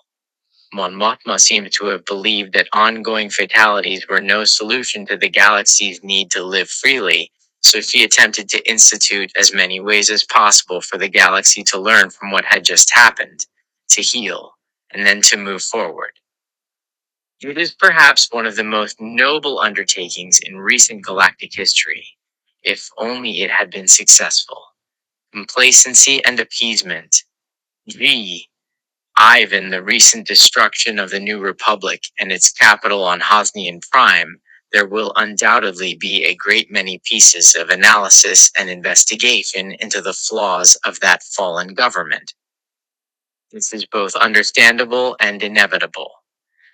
As we will discuss in this chapter, the New Republic was by no means a perfect state and laid many of the foundations of its own destruction. But, as with the Empire, it is necessary to really consider the nature of those failings. How many were inbuilt, and how many only manifested themselves because of circumstance? Was the New Republic an institution doomed to failure and destruction? How much of its failure can perhaps be understood as the outcome of post-imperial agents or activities within the new system? In such close proximity to the collapse of the New Republic, We may not yet fully understand the various strands and threads of the way the government both functioned and fell. In time, it may become clearer. Already been able to uncover about the of a better life. For every centrist politician who is secretly working with the First Order, there were devoted senators and politicians trying to lead the galaxy out of the horrors of empire. I refuse to blame them all for the disaster of appeasement and the Hosnian cataclysm. Similarly, I refuse to believe that the 30 years of relative peace that the new republic provided were pointless. I would give a great deal for another 30 years of it. There were times during the recent conflict that I would have accepted 30 minutes, or even 30 seconds. But none of this is to say that the new republic is above critique and criticism. To understand how imperial ideology managed to have such a resurgence so long after Palpatine's death at Endor and the end of the Galactic Civil War at Jakku, it is necessary to stare unblinkingly at the flaws that appeared within the New Republic over its 30-year lifespan. There is already a tendency to point at the centrist faction, who appeared to have secretly collaborated with the First Order while in elected office, and then more overtly as war loomed. There are clearly many who will need to face justice for what they have done. But they were not the only groups dividing the New Republic and splitting its focus. What is interesting when undertaking a retrospective such as this is the fact that in the early years after the Galactic Civil War, the greatest split was between those who had fought in the conflict and those who had not. A fractured peace. As mentioned in previous chapters, the Rebel Alliance was a military organization, not a political or governing one. The combat skills many had gained during the war did not easily transfer into administering the galaxy they had just liberated. Furthermore, given the mix of different groups, factions, and cells that had composed the Rebel Alliance, a return to the Republic that had died under Palpatine's Chancellorship Republic that was hardly a shining example of representative democracy was not necessarily the type of radical revolution some complacency and appeasement had envisioned. The situation was further complicated by the appearance, in some cases reappearance, of various political figures who had not actively taken a role with the rebellion. Just as various ex-imperial bureaucrats had skills and knowledge that could not easily be turned away, so too did those politicians who had remained, charitably speaking, neutral during recent hostilities. While, as will become apparent in due course, the new republic's political makeup would eventually split into the populist and centrist factions that made governing a difficult balancing act. Before this evolution of the Senate's affiliations, there was a more noticeable split between the combatants of the Rebel Alliance and the politicians who had not been involved. These two groups both engaged in a variety of internal contests over the wider direction of the new republic and the best ways in which to navigate the peace. Much of the basis for this split within the New Republic's political leadership revolved around competing concepts of moral superiority. Those senators who were either newly elected or had previously served in the old Republic and had sat out the war, such as Senator Hamato Shiono, seemed to believe that by remaining neutral they had not been tainted or corrupted by the manner in which the conflict had been fought. Because they had not engaged in combat, they were somehow and more politically objective and not so minded to see threats purer and ex-imperial plots everywhere they looked. By contrast, those who had been involved in the Rebel Alliance believed those who had sat on the sidelines to await the outcome were at best cynical opportunists, and at worst imperial sympathizers. While these competing viewpoints would often hamper or paralyze the new republic, especially when it came to dealing with the imperial remnant,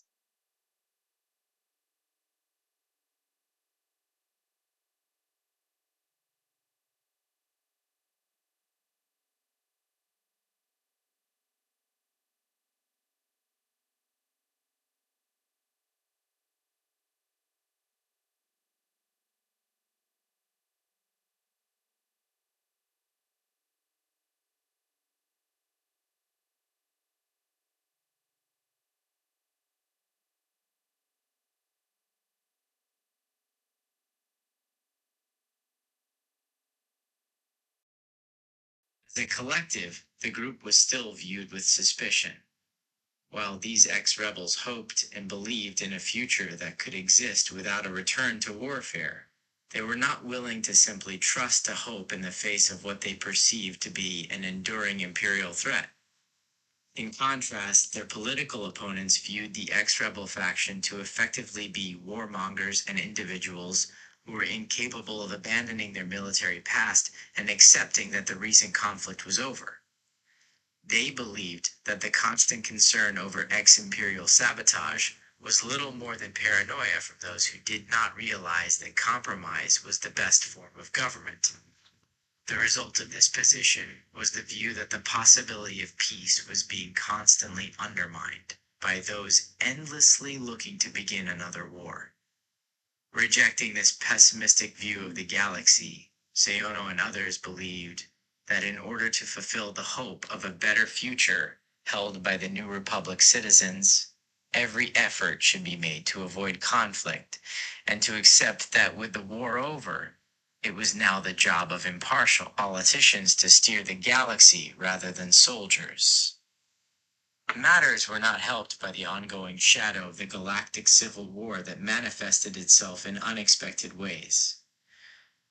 In the years after that conflict, a swath of memoirs and reflections were published by those who had either participated in it or had watched it from afar. While many of the major figures of the Rebel Alliance, such as Mon Mothma, Leia Organa, or Luke Skywalker, did not participate in this movement, there were plenty of others who did. Some, like Alexander Kalus, who, complacency and appeasement, had served on both sides, produced works that reflected on both the Empire and the Rebel Alliance. His memoir, Honor Lost on the Sun, Serving the Empire, Fighting for the Alliance, is a surprisingly moving account of his own war service before his retirement to Lyrasan. His narration of how he had come to realize quite how evil the Empire was became incorporated into the education system on some worlds in order to help teach the next generations about the war. However, there were many others who were nowhere near as reflective or honest in their own published works. Help Joruth, who had served as a senator for Euphornus Major during the Clone Wars and the Empire before the Senate was dissolved, did not take any role in the rebellion. However, in the aftermath of the peace treaty, he returned to lead his people into the New Republic while also publishing The Folly of War, an analysis of the Rebel Alliance which critiqued the tactics and leadership of the rebellion, and, certainly to my mind, appears to have questioned whether the overthrow of the Empire was necessary at all. It cannot have been easy for those who had fought for the Alliance to build bridges with someone like Joruth, who seemed quite content to slander them in text, while also constructing his own reputation as an insightful genius. Joruth was not alone in attempting to rebrand himself for a new era. While Mon Mothma herself refrained from publishing her own account of the war, she was the subject of various published works, some of them of highly dubious quality, that sought to analyze or debate the ways in which she had led the Rebel Alliance and what it might mean for the New Republic. The popular demand for insights and reflections on the war fed a growing trend where many authors tried to that they themselves had been a hero or the crucial difference in winning the war, or that those who had fought in it should now step away and leave the governing to those who knew best. Each new work complicated the entire picture. While the Galactic Civil War was still relatively fresh in the memory, the overall image of it was becoming muddied. It became increasingly difficult for the public to say who had done what or why events had played out as they had. Against this backdrop of voices clamoring for both attention and legitimacy, how was the New Republic supposed to deal with its own problems, or understand the gravity of a crisis unfolding in front of it? The remnant. While, as we will shortly discuss, there were those across the galaxy not yet ready to fully abandon their loyalty to the ideology of the Empire, They were not the only ex-imperials. There were certainly those who had found a role within the new republic who still aimed to either bring down the new government or perhaps corrupt it from within.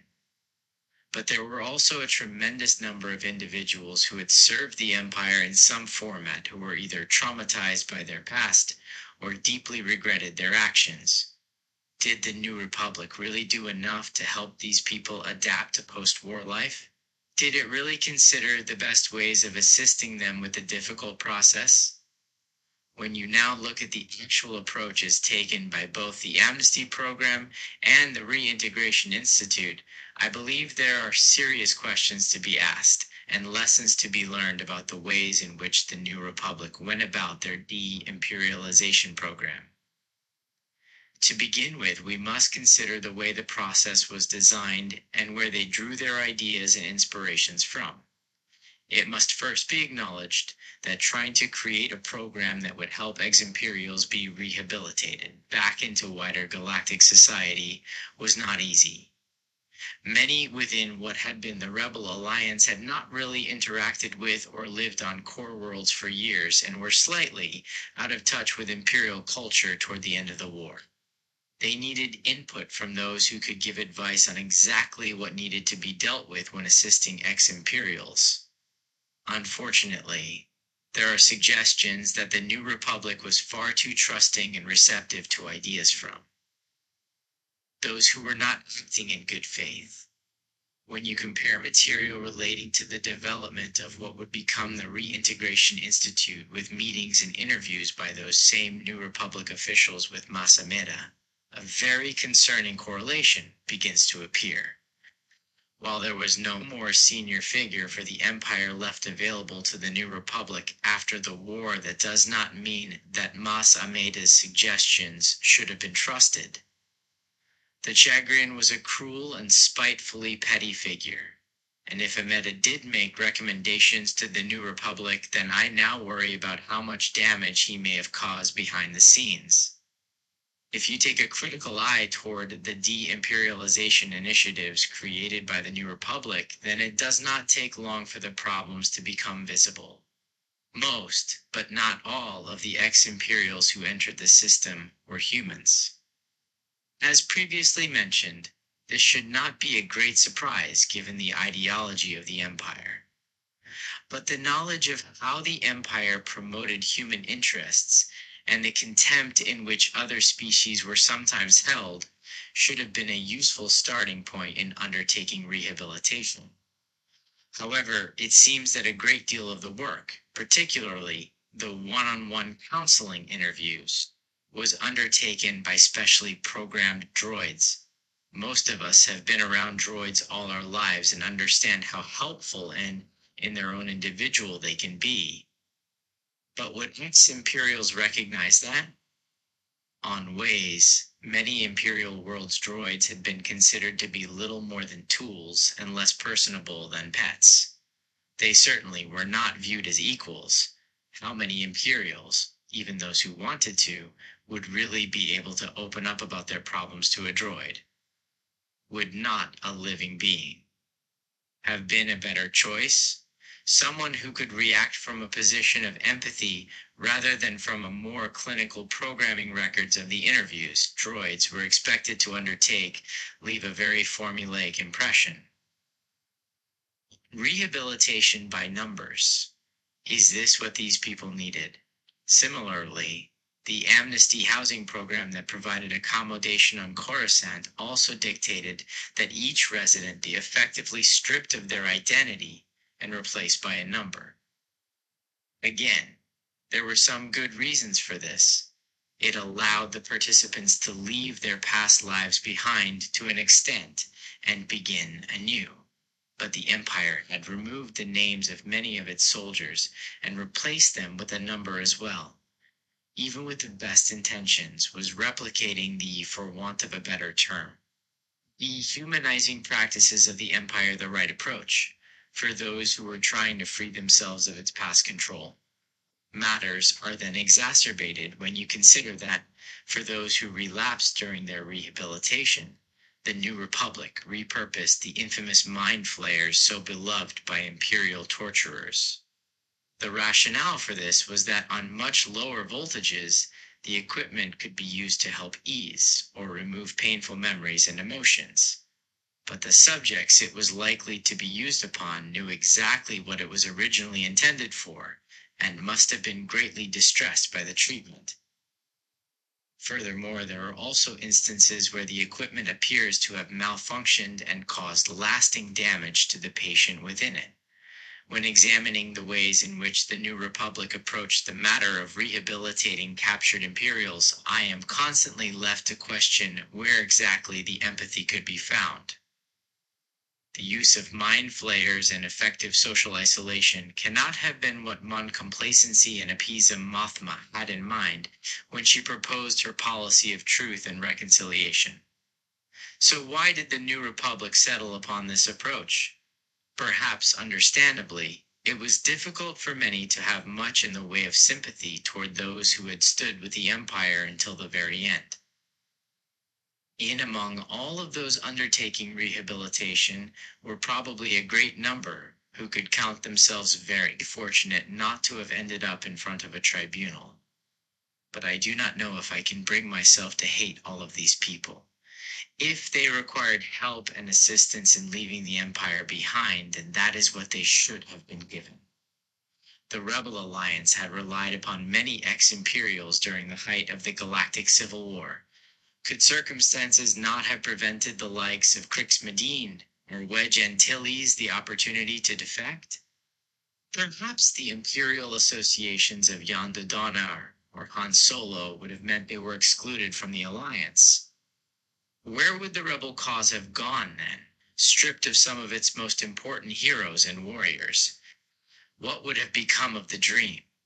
We would do very well to learn some important lessons when now dealing with prisoners from the First Order, many of whom have been effectively indoctrinated from birth and prevented from making their own escapes.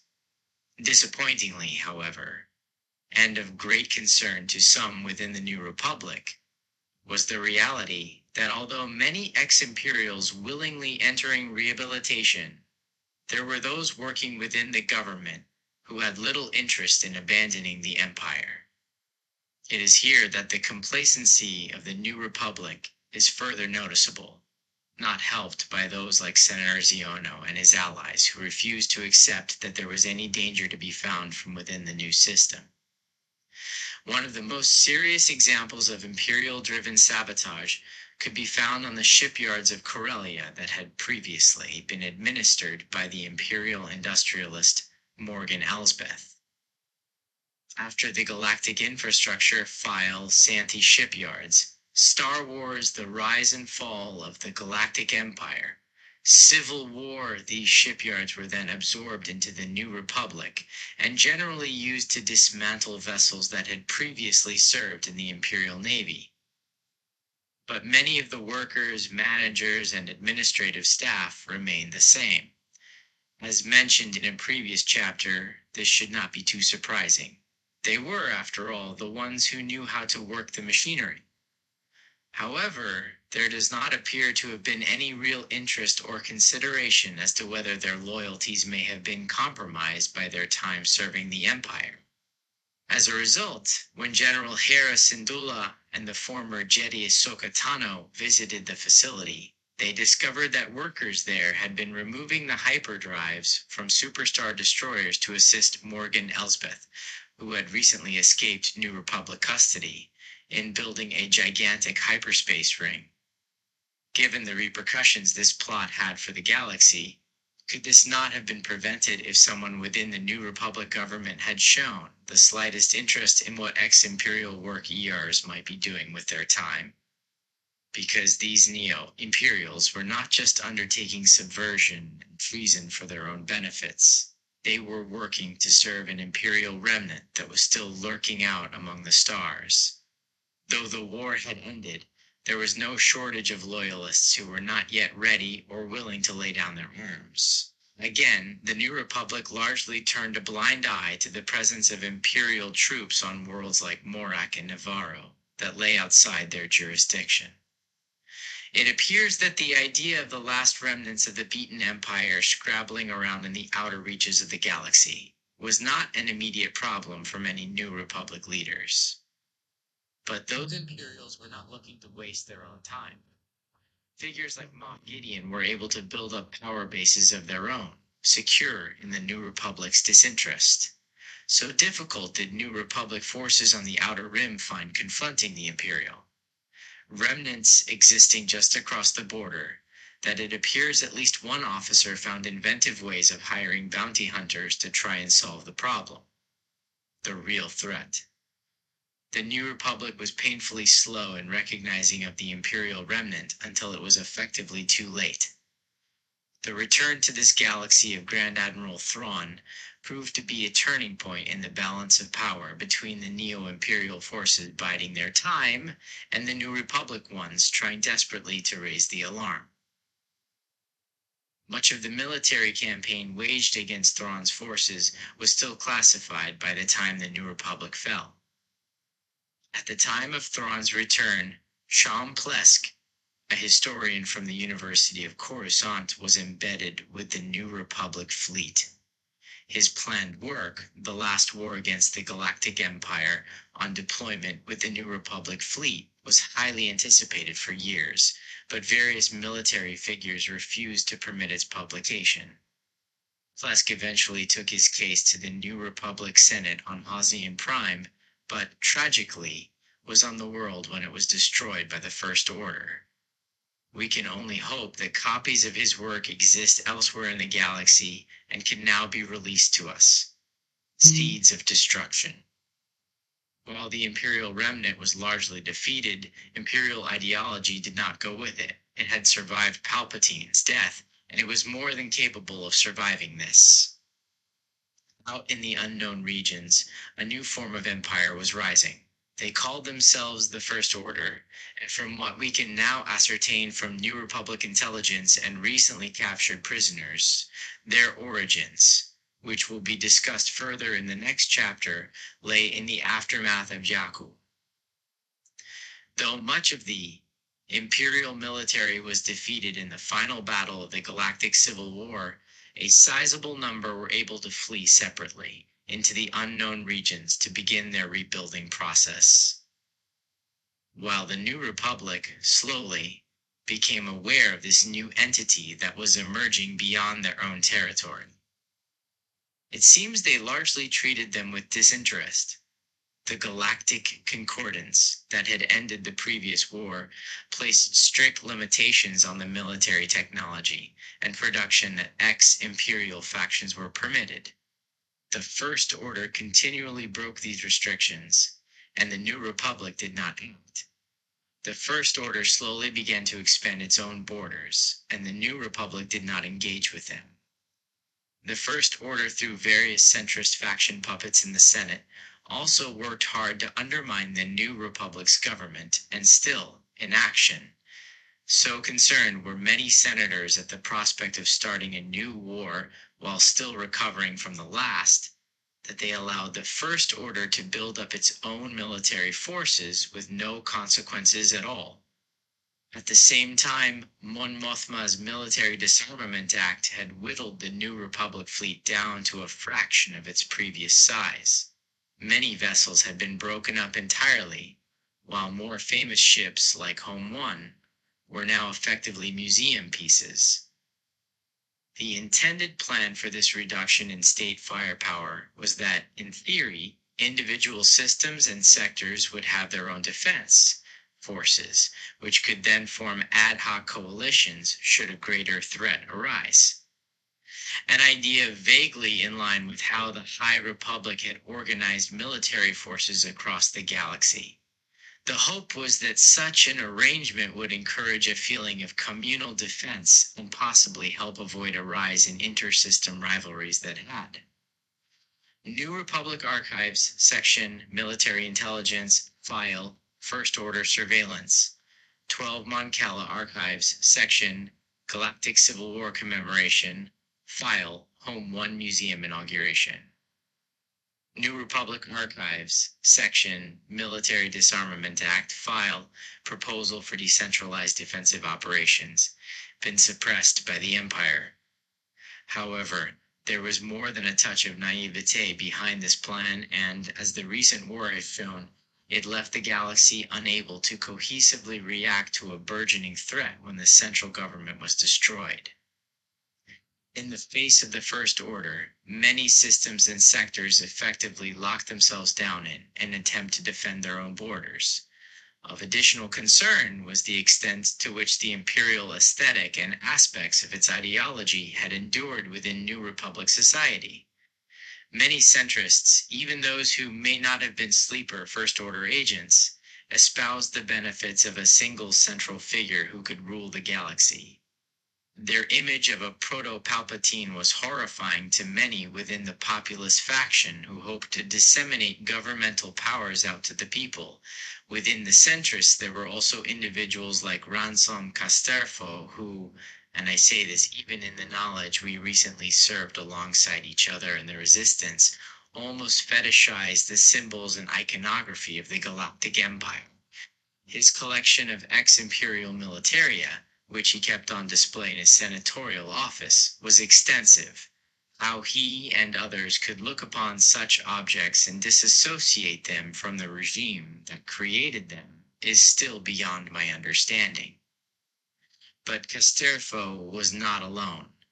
There was a growing number of civilians within the New Republic who also looked to collect such relics, justifying their interest and obsession in the language of historians, without having any real comprehension as to what exactly they were playing with.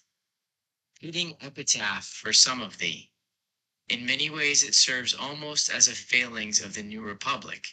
They had become so relaxed and assured that the Empire would not threaten them again, that it was now through a lens of good-humored curiosity that they viewed the material with. Star Wars: The Rise and Fall of the Galactic Empire, which the Empire had waged war, not realizing that the ideology that had once produced stormtrooper armor was still producing stormtroopers. Chancellor Lenaber Vilasham resolutely refused to heed the warnings from the likes of General Leia Organa as to what was about to happen. It was only when the skies of Hosnian Prime ignited above them that many in the Senate were truly able to see their own doom. The first and final orders. Perhaps, given all that had gone before, the recent war between the Resistance and the First Order was inevitable. Maybe we were always destined to be here, given, as I have attempted to argue throughout this work, that the worst crimes carried out in the name of imperial ideology could very easily be separated from the actual activities of the Emperor himself. We should now not be surprised that it endured both within the New Republic and out in the unknown regions, biding its time to have a resurgence and threaten us all once again. Even before it became apparent that Palpatine's malicious influence had not been eradicated at Endor as hoped, we must understand that the First Order was founded and influenced by the mindset and ideals that had permeated the Galactic Empire. The New Republic, having been profoundly weakened by the work of centrist senators who really gave their allegiance to the First Order, was fatally unprepared for what was about to happen.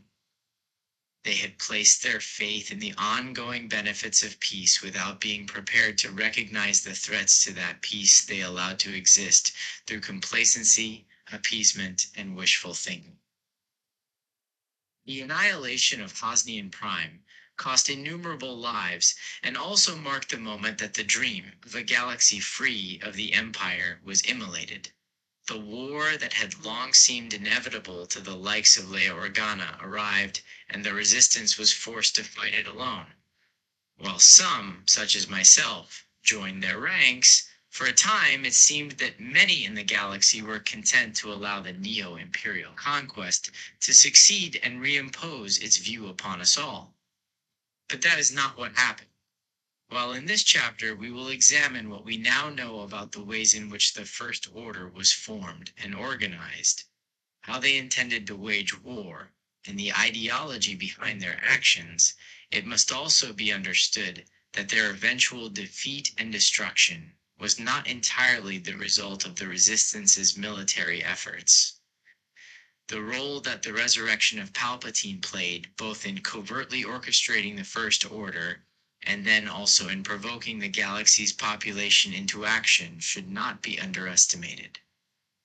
Palpatine had previously shown the ways in which his own ego could prove an obstacle in achieving his objectives, and recent events have only solidified that judgment.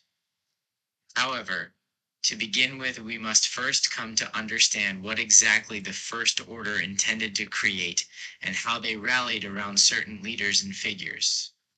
One of the most interesting aspects of their ideology and structure is that, to certain extents, they had come to embody the very notion of separating the Empire from the Emperor. While figures like Supreme Leaders Snoke and Kylo Ren clearly wielded a great deal of power, it is also perhaps fair to say that, by the time of the war, there were plenty within the First Order's upper echelons who had little interest in Palpatine himself, even after his sudden return. Generational divides. At this stage, it must be stated and understood that there remains a great deal we do not yet know about the time the First Order spent in the unknown regions recovering from the Empire's defeat in the Galactic Civil War. Of the great many prisoners recently captured from the First Order, and then from Palpatine's forces at Exegol, a good deal were not even born by the time the Empire.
As a result, much of what we can piece together is based on fragments of information and should be considered subject to revision as soon as we are able to gain new knowledge. But what we can ascertain is that, for a period at least, the organization and administration of what would become the First Order was based along military lines, and that it was likely the recipient of a great deal of covert financial support from the corporate sector authority. Given how far these imperial survivors would likely have been forced to travel to put a safe distance between themselves and the new republic, we can only imagine what sorts of dangers lurked in the deeper, unmapped parts of the galaxy. Surviving out there must have been challenge enough, let alone undertaking what turned out to be an extensive rebuilding process. What is interesting when looking at the forces of the Imperial remnant that existed on the edges of New Republic space in the lead up to Grand Admiral Thrawn's return is the scarcity of larger capital ships. Moff Gideon, one of the preeminent figures on the Shadow Council of the Imperial Remnant, who served to link the various surviving Imperial factions, was reduced to a modified Arquitens class command cruiser. Where had all the remaining star destroyers and other vessels gone? We must wonder if perhaps when the founders of the First Order escaped the known galaxy, they took the bulk of their surviving military equipment with them. It would not be enough to reconquer the galaxy with, but it might assist them in staying alive long enough to one day make their return. War, the New Republic began. At the conclusion of the Galactic Civil, to take stock of notable Imperials who appeared to have either avoided capture at Jakku or slipped through the tightening net that had rounded the Empire. During this, sadly all too brief period, the EW Republic undertook active attempts to track down a handful of ESA missing figures. Many of the operations were largely what I'd expect, including an increase in surveillance and intelligence-throwing activities on previously loyal Imperial worlds, in some cases working with bounty hunters beyond the New Republic's borders. One development, which was of dubious taste at the time, has proven to have been remarkably prescient. New Republic intelligence created and regulated an adapted Sayback deck with each of the 76 cards featuring the last known image of a wanted Imperial fugitive. The idea seemed to be that these cards would be disseminated through tap cafes and cantias, hopefully resulting in the wider population identifying some of Ho's featured. It later transpired that some of those on the cards had IED without the New Republic knowing at the time, but others would later go on to have a key role in the creation of the First Order. Grand Admiral Ray Sloan was to be found on the Master of Sabers, Commandant Brendel Fox was the Seven of Coins, and Captain Enric Pride was found on the Three of Staves. While there were other ex-Imperial figures who then would go on to appear within the Imperial Eminent, it seems that Sloan, Hux, and Pride played a significant part in the creation of what would follow. There are numerous questions regarding the activities of some of his figures in the years following Jakku, and even right up to the opening battles of the most recent war. Commandant Hux, according to his New Republic profile, appears to have been a ruthless but devout follower of Imperial ideology. Recently captured First Order records suggest he was behind Project Resurrection, involving the conscription, often by kidnapping children, and training of the next. New Republic Archives, Section, Military Intelligence, File, Customized Sebak Deck. New Republic Archives Section, Military Intelligence, File, Missing Imperial Personnel, Commandant Brendel Fox. The First and Final Orders. Generation of stormtroopers who would become loyal soldiers. It that Hux would eventually die while in service to the First appears order, though the circumstances of his death are not clear. His son, Armitage, rose to replace him, and was an almost rabidly fanatical follower of the First Order's ideology. We now know it was Armitage who gave the order to fire on Hosnian Prime. Grand Admiral Ray Sloan has already appeared numerous times within this study, and I remain optimistic about gaining access to the previously sealed records of her held by the New Republic. Enric Pride is a much more interesting figure. Firstly, it is unclear how he escaped the destruction of the Steadfast at Jakku, or how he spent the years immediately following the end of the Galactic Civil War. Clearly, at some point, he made his way to the First Order, where his emerging role is highly intriguing. His rank of a Legion General strongly suggests he was tasked with instilling loyalty and ideology within the First Order's ranks. He'd served within the Empire for years, and can probably be classed as a true believer in that sense. However, testimony from First Order officers indicates he was not present at either the Battle of Starkiller Base or the attempt to destroy the Resistance fleet preceding the Battle of Crate. So where was he? So far, during my opening examinations of captured First Order material, there appear to be various entries relating to the activities and movements of Pride, but none were filed by him. Instead, logs, which are proving difficult to decrypt, were filed by TK-111. T. that appears to be an older Imperial too.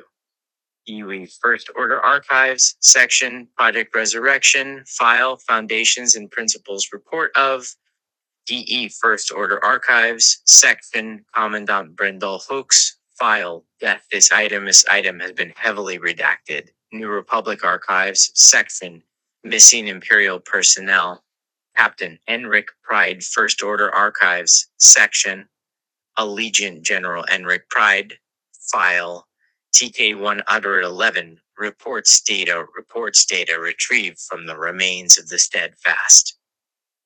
Star Wars The Rise and Fall of the Galactic Empire. Stormtrooper designation and some of the holovids of Pride arriving at First Order installations do suggest he was always accompanied by a stormtrooper, though that individual's identity and whether they survive remain a mystery. As might be expected, there were significant crossovers in ideology between the Empire and the First Order. This new organization was, broadly speaking, highly human-centric and possessed of considerable bias against non-humans and droids.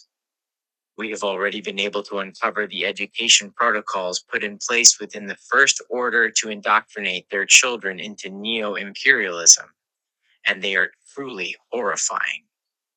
Records of the speech given by General Armitage Hux at the inauguration of Starkiller Base show the extent to which he, and the First Order by association, disdained the New Republic and its form of representative democracy, characterizing as a regime that acquiesces to disorder.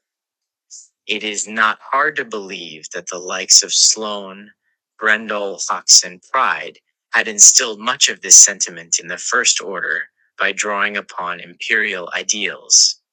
What is curious, though, is that many of the younger generation within the First Order did not appear to have any particular interest or loyalty toward Palpatine himself. This is perhaps understandable given he was thought to be dead, but when he began to make his presence known once again, it was only older officers like Pride who seemed minded to flock back to his side.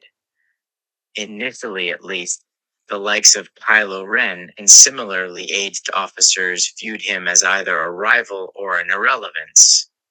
In the figures of firstly Snoke and then Kylo Ren, the First Order already had leaders who could seemingly wield the dark side of the Force. Why did they need to look to a man who failed the last time he held power?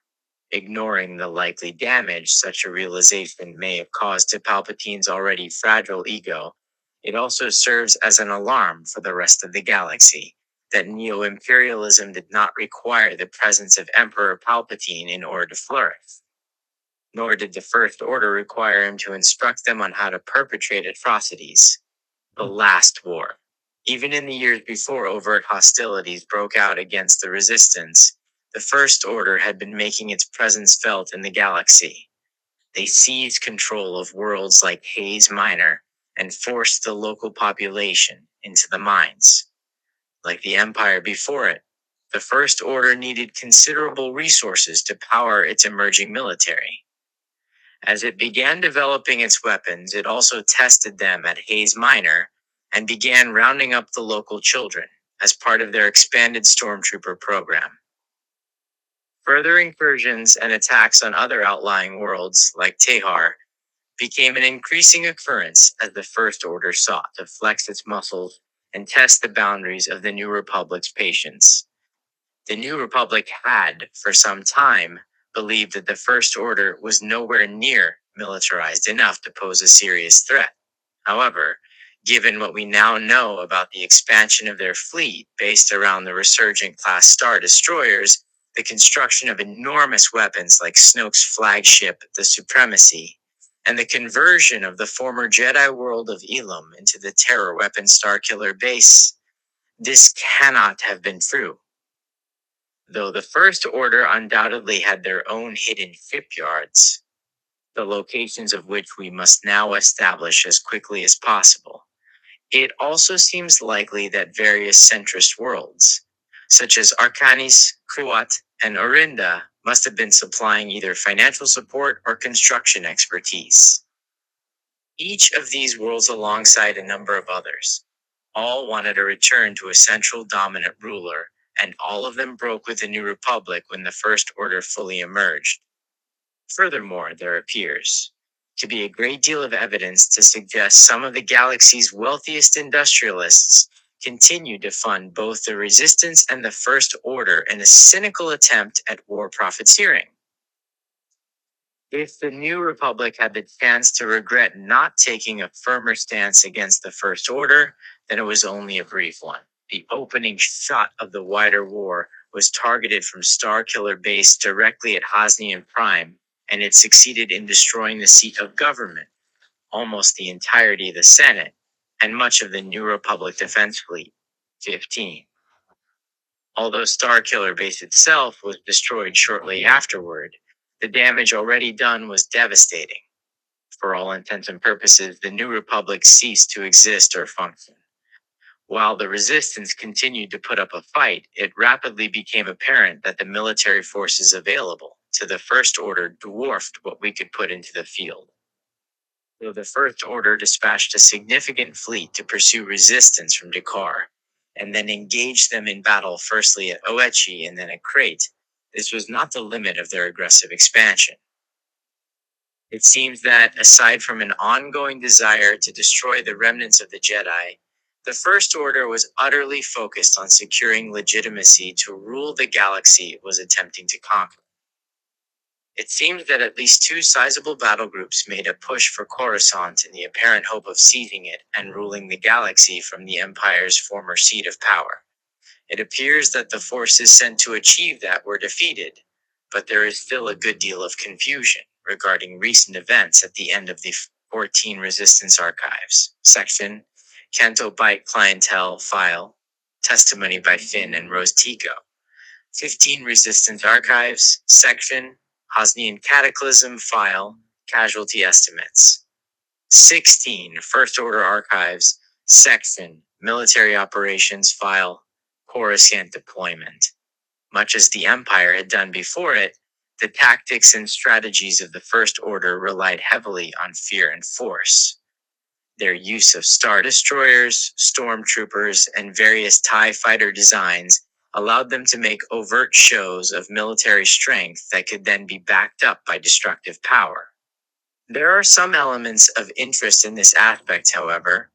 Aside from the fact that some of the TIE fighter variants appear to have had shield generators, which was a break from Imperial norms, the replication of particular kinds of military weaponry and tactics strongly suggests, and we should now cross-reference First Order records with surviving Imperial ones to check for this, that many of those who had founded the First Order and influenced its Stoatrines had their roots in the firepower lobby that had previously split the Imperial military. Regardless, if the main founders of the First Order were, in some way, selected in advance for this rebuilding task, it is highly likely that the main criteria for their inclusion was their loyalty and adherence to imperial ideology rather than any great military skills. This might explain why the Resistance was often able to successfully use tactics adapted from the Rebel Alliance, because the First Order was no better at dealing with them than the Empire had been.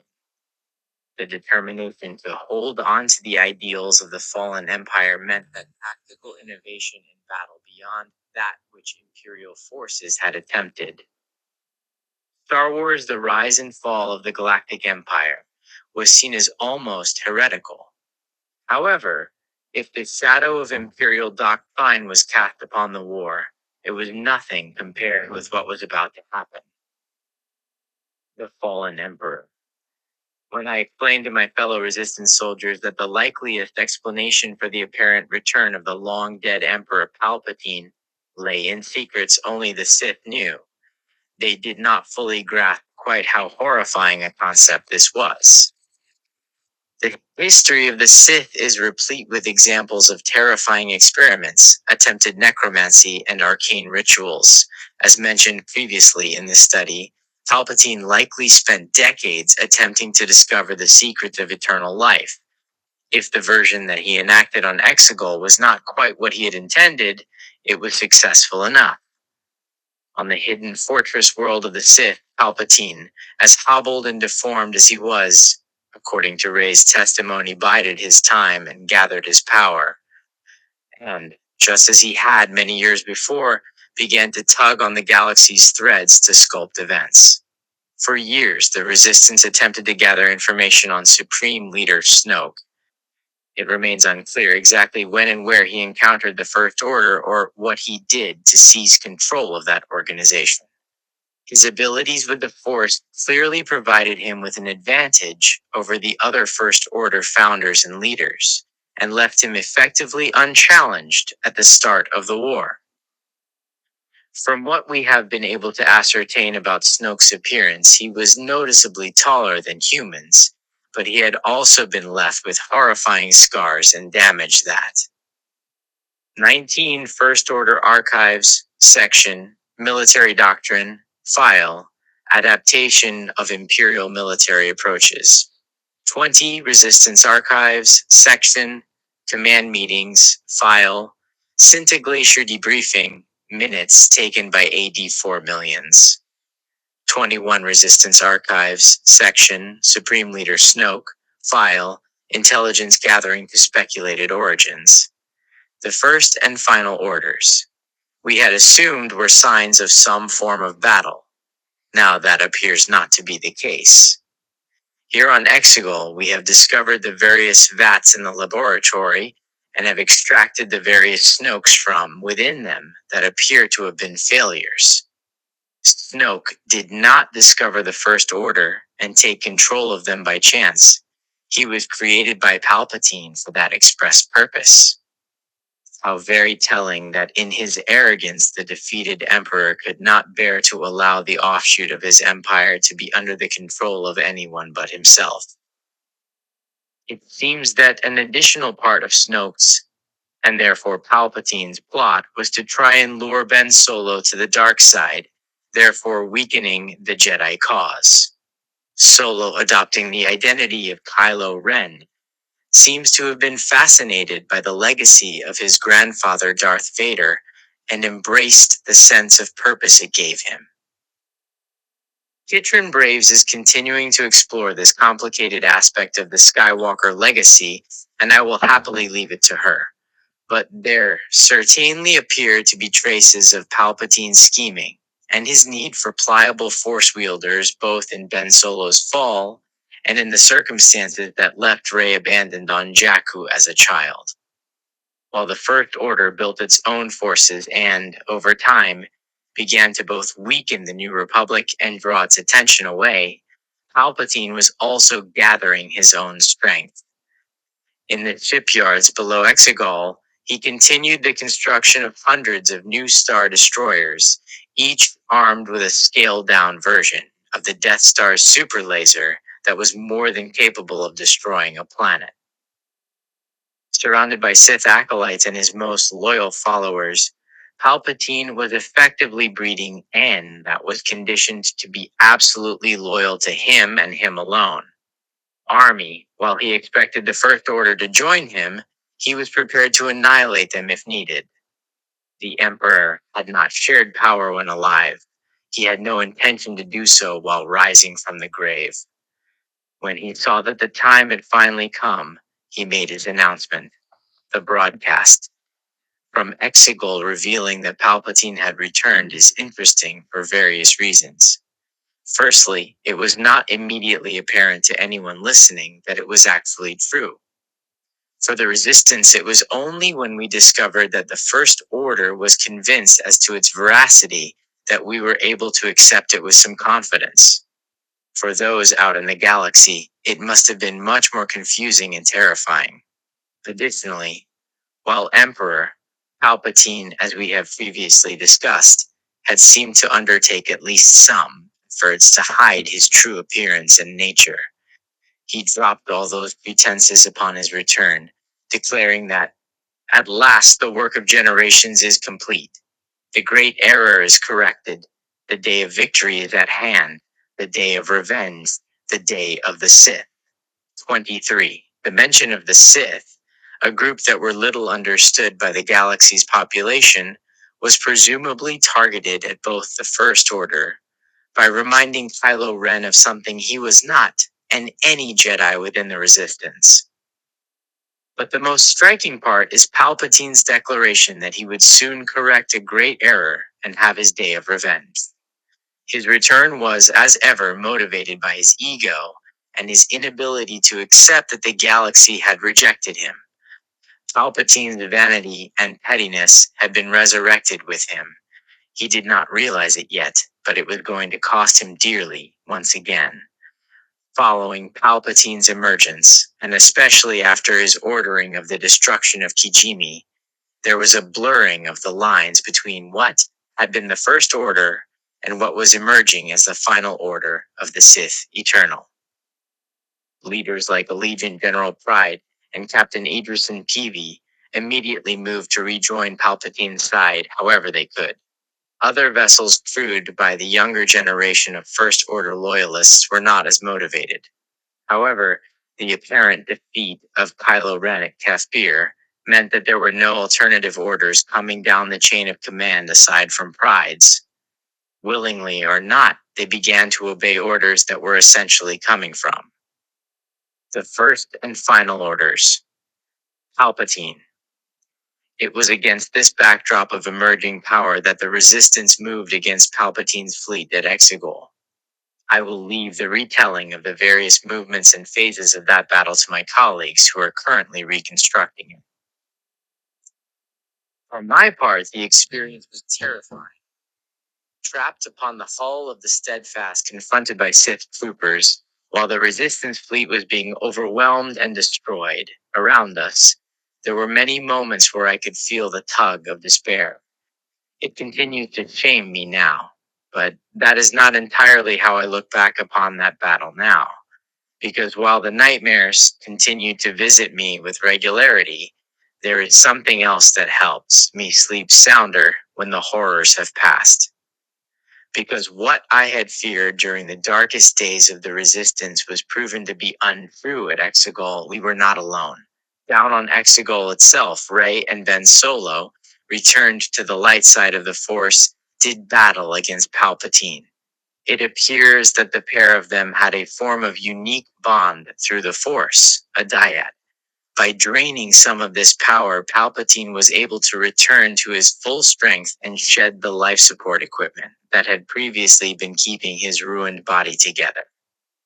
Power is all that Palpatine had ever been interested in, and while he could channel a tremendous amount of it, he was still the same deeply flawed human underneath it all. That same arrogant weakness was once again his undoing. When he stood against Rey, he believed he faced a single opponent. He was wrong. The lineage and strength of the Jedi stood behind Rey, and as he turned Palpatine's lightning barrage back upon him, he was annihilated by it. However, that is not where I believe the true victory came from. What Rey achieved on Exegol is beyond my comprehension. But it was not just the Jedi that brought Palpatine to defeat. Not really. It was us. It was the great mass of people who had been forced to repeatedly stare into the depths of Palpatine's evil intentions and then chose to reject. Star Wars: The Rise and Fall of the Galactic Empire. Him, starships, fighters, freighters, and cruisers from across the galaxy had come to Exegol not just after hearing the call from General Lando Calrissian, but because Palpatine's broadcast had terrified and motivated them in equal measure. It is not yet even clear if many who came were totally convinced it even was Palpatine. But it didn't matter, because regardless of what the centrists or the Imperial Remnant or the First Order had believed, the galaxy did not long for a return to Empire.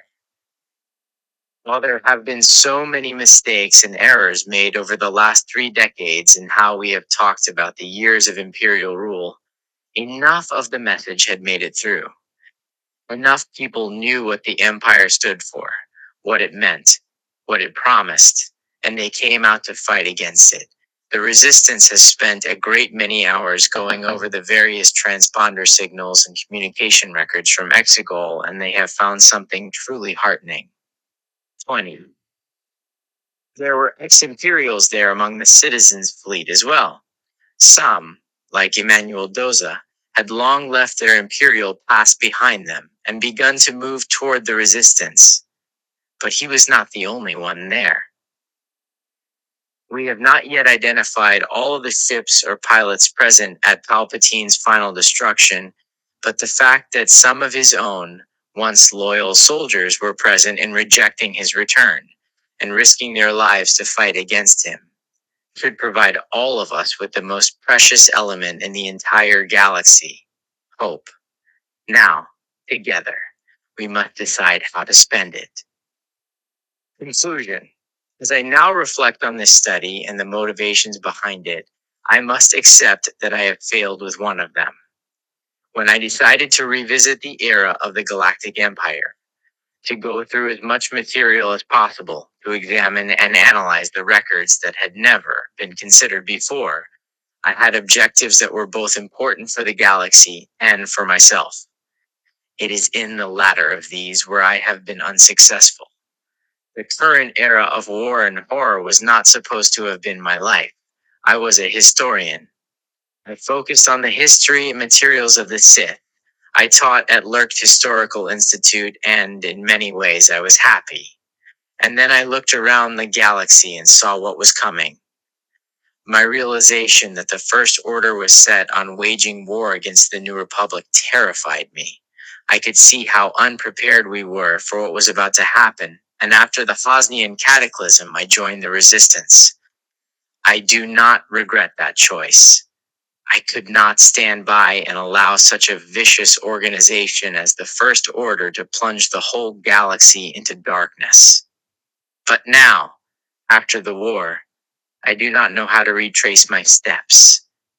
I do not know how to once again be the historian who left Lurked because I do not know if that person still exists. I do not know how I am supposed to teach students the same age as the stormtroopers I have killed. I do not know how to interact with my older colleagues who stayed silent and neutral as Hosnian Prime burned and as the First Order cut a swath across innocent worlds and systems. I do not know how to live with myself for the things I have done and seen. Necessary though they may have been, I now struggle to move beyond them. Conclusion. It is here where I had hoped this study would help me. I had hoped that by coming to fully understand the roots and foundations of TH imperial system that brought us to this point, the way they had intended to structure and rule the galaxy, the reasons and methods behind Psi worst atrocities, that this knowledge would help me come to terms with what has more recently happened and give me a route out of it. Sadly, it has not. I now find myself assailed by the horrors I have lived through and haunted by those of the past. This galaxy has fared and lost so much that it is hard not to look around now, as I sit amid the wreckage on Exegol, and wonder if there is any way to truly break this cycle.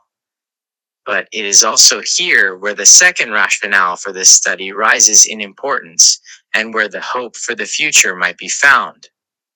Because for all of the power and the terror and the destruction of the Empire and the First Order, one thing is also true: they always lose.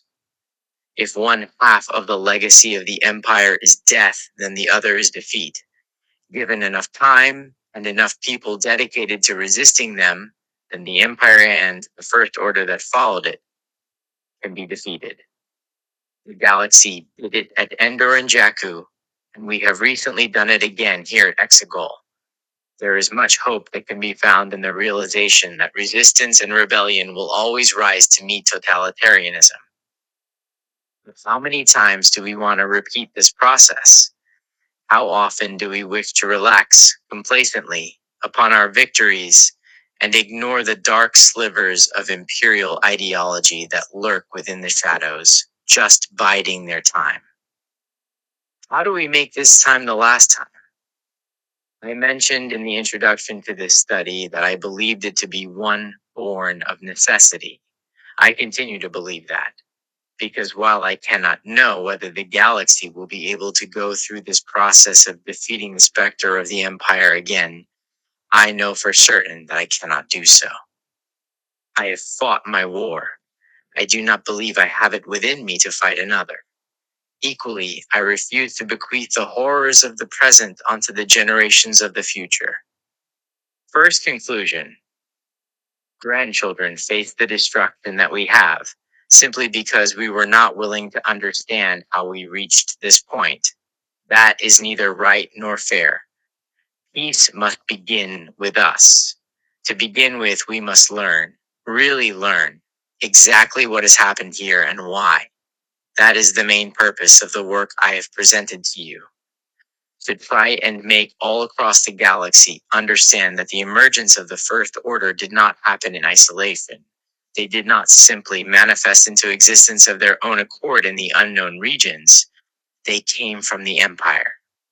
And if they could wait 30 years before trying to reestablish what had once fallen, then so can another offshoot of patient Neo, Imperials.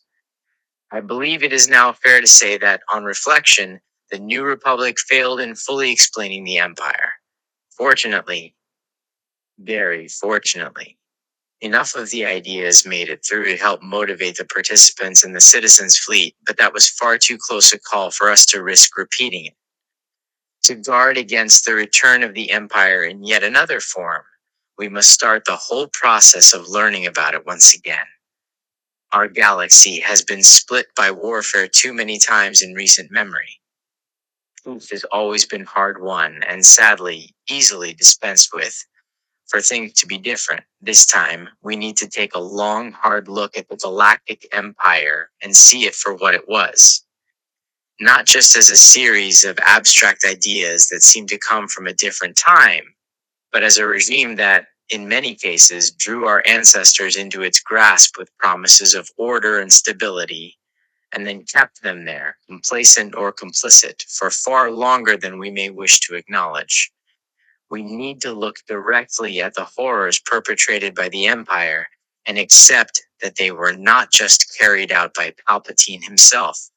Responsibility for them was spread wider than we have previously wanted to accept. Among some of the younger First Order personnel I've interviewed, there appears to have been an intriguing level of disinterest in the Emperor's return. They didn't seem to have overly cared. It's possible that he meant nothing to them. The dangers of the Empire and its ideology are not embodied. Within Palpatine, a man who craved power but disdained all around him.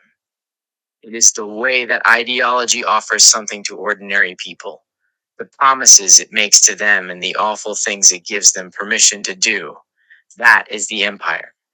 That is what has given me so many sleepless nights. Following the defeat of the First Order, we have taken countless prisoners, some of whom are from the generation that served Palpatine willingly and aimed to return to his side again. They perpetrated awful crimes for the Empire, and again for the replacement they helped to create. It may have taken a long time, but finally justice has caught up with these war criminals. But what are we to do with the others? There are stormtroopers and naval officers who were raised within the First Order. They have had imperial ideology hammered into them by brutal indoctrination.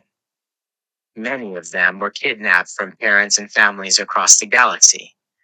We know that the New Republic attempted a de-imperialization process, but looking back at their attempt simply fills me with a deep sadness.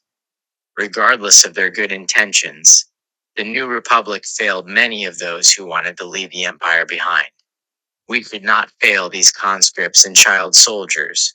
They did not choose this life for themselves. They need our help, they should receive it. Similarly, there are many planets and cultures across the galaxy that have had their worlds ravaged by the return of war. Some of them were only just beginning to recover from the damage done to them by the Empire. They cannot be abandoned to their fate. We must not trade their right to recover and prosper again with our desire to leave the war behind. We can only all share in a better future if we also spend time looking back at our recent past and bring those left on their knees with us. To move forward, we need to do something that has seemed easy in the past but has never truly been attempted. The New Republic failed firstly to explain the horrors of the Empire to a galaxy weary, and, conclusion, divided by recent conflict, and then failed again to combat its ideology when the First Order appeared on its borders. We cannot make their mistakes again. We need to follow thought with action. Too often we think of standing against evil as an act of bravery when recent events have shown us that it should instead be considered one of necessity. So, we need to take the necessary extra steps that the New Republic could or would not. We need to say never again, and then, crucially, we need to mean it. We cannot turn our eyes away, nor sleepwalk into destruction as those before us did. We must see, we must learn, and we must remember. It is this last point that can often prove most challenging. One of the difficulties of being a historian is the constant concern that things are being forgotten. We may never know about all of those who were murdered by the Empire. Neither may it be possible to discover the identities of all the heroes and the martyrs who lost their lives fighting against its evil, even before there was an organized rebellion. But some of their words have endured and can still move and inspire us today. A long time ago, a riot started on the planet Ferrix. It was begun by a hologram of a deceased woman at her own funeral. She was called Marva Andor, and she's been forgotten for far too long. She described the Empire as a disease that grew stronger the longer people refused to look at it. She was right. At the end of her speech, she made a simple plea: fight the Empire. 1. It can be different this time, and it begins with you.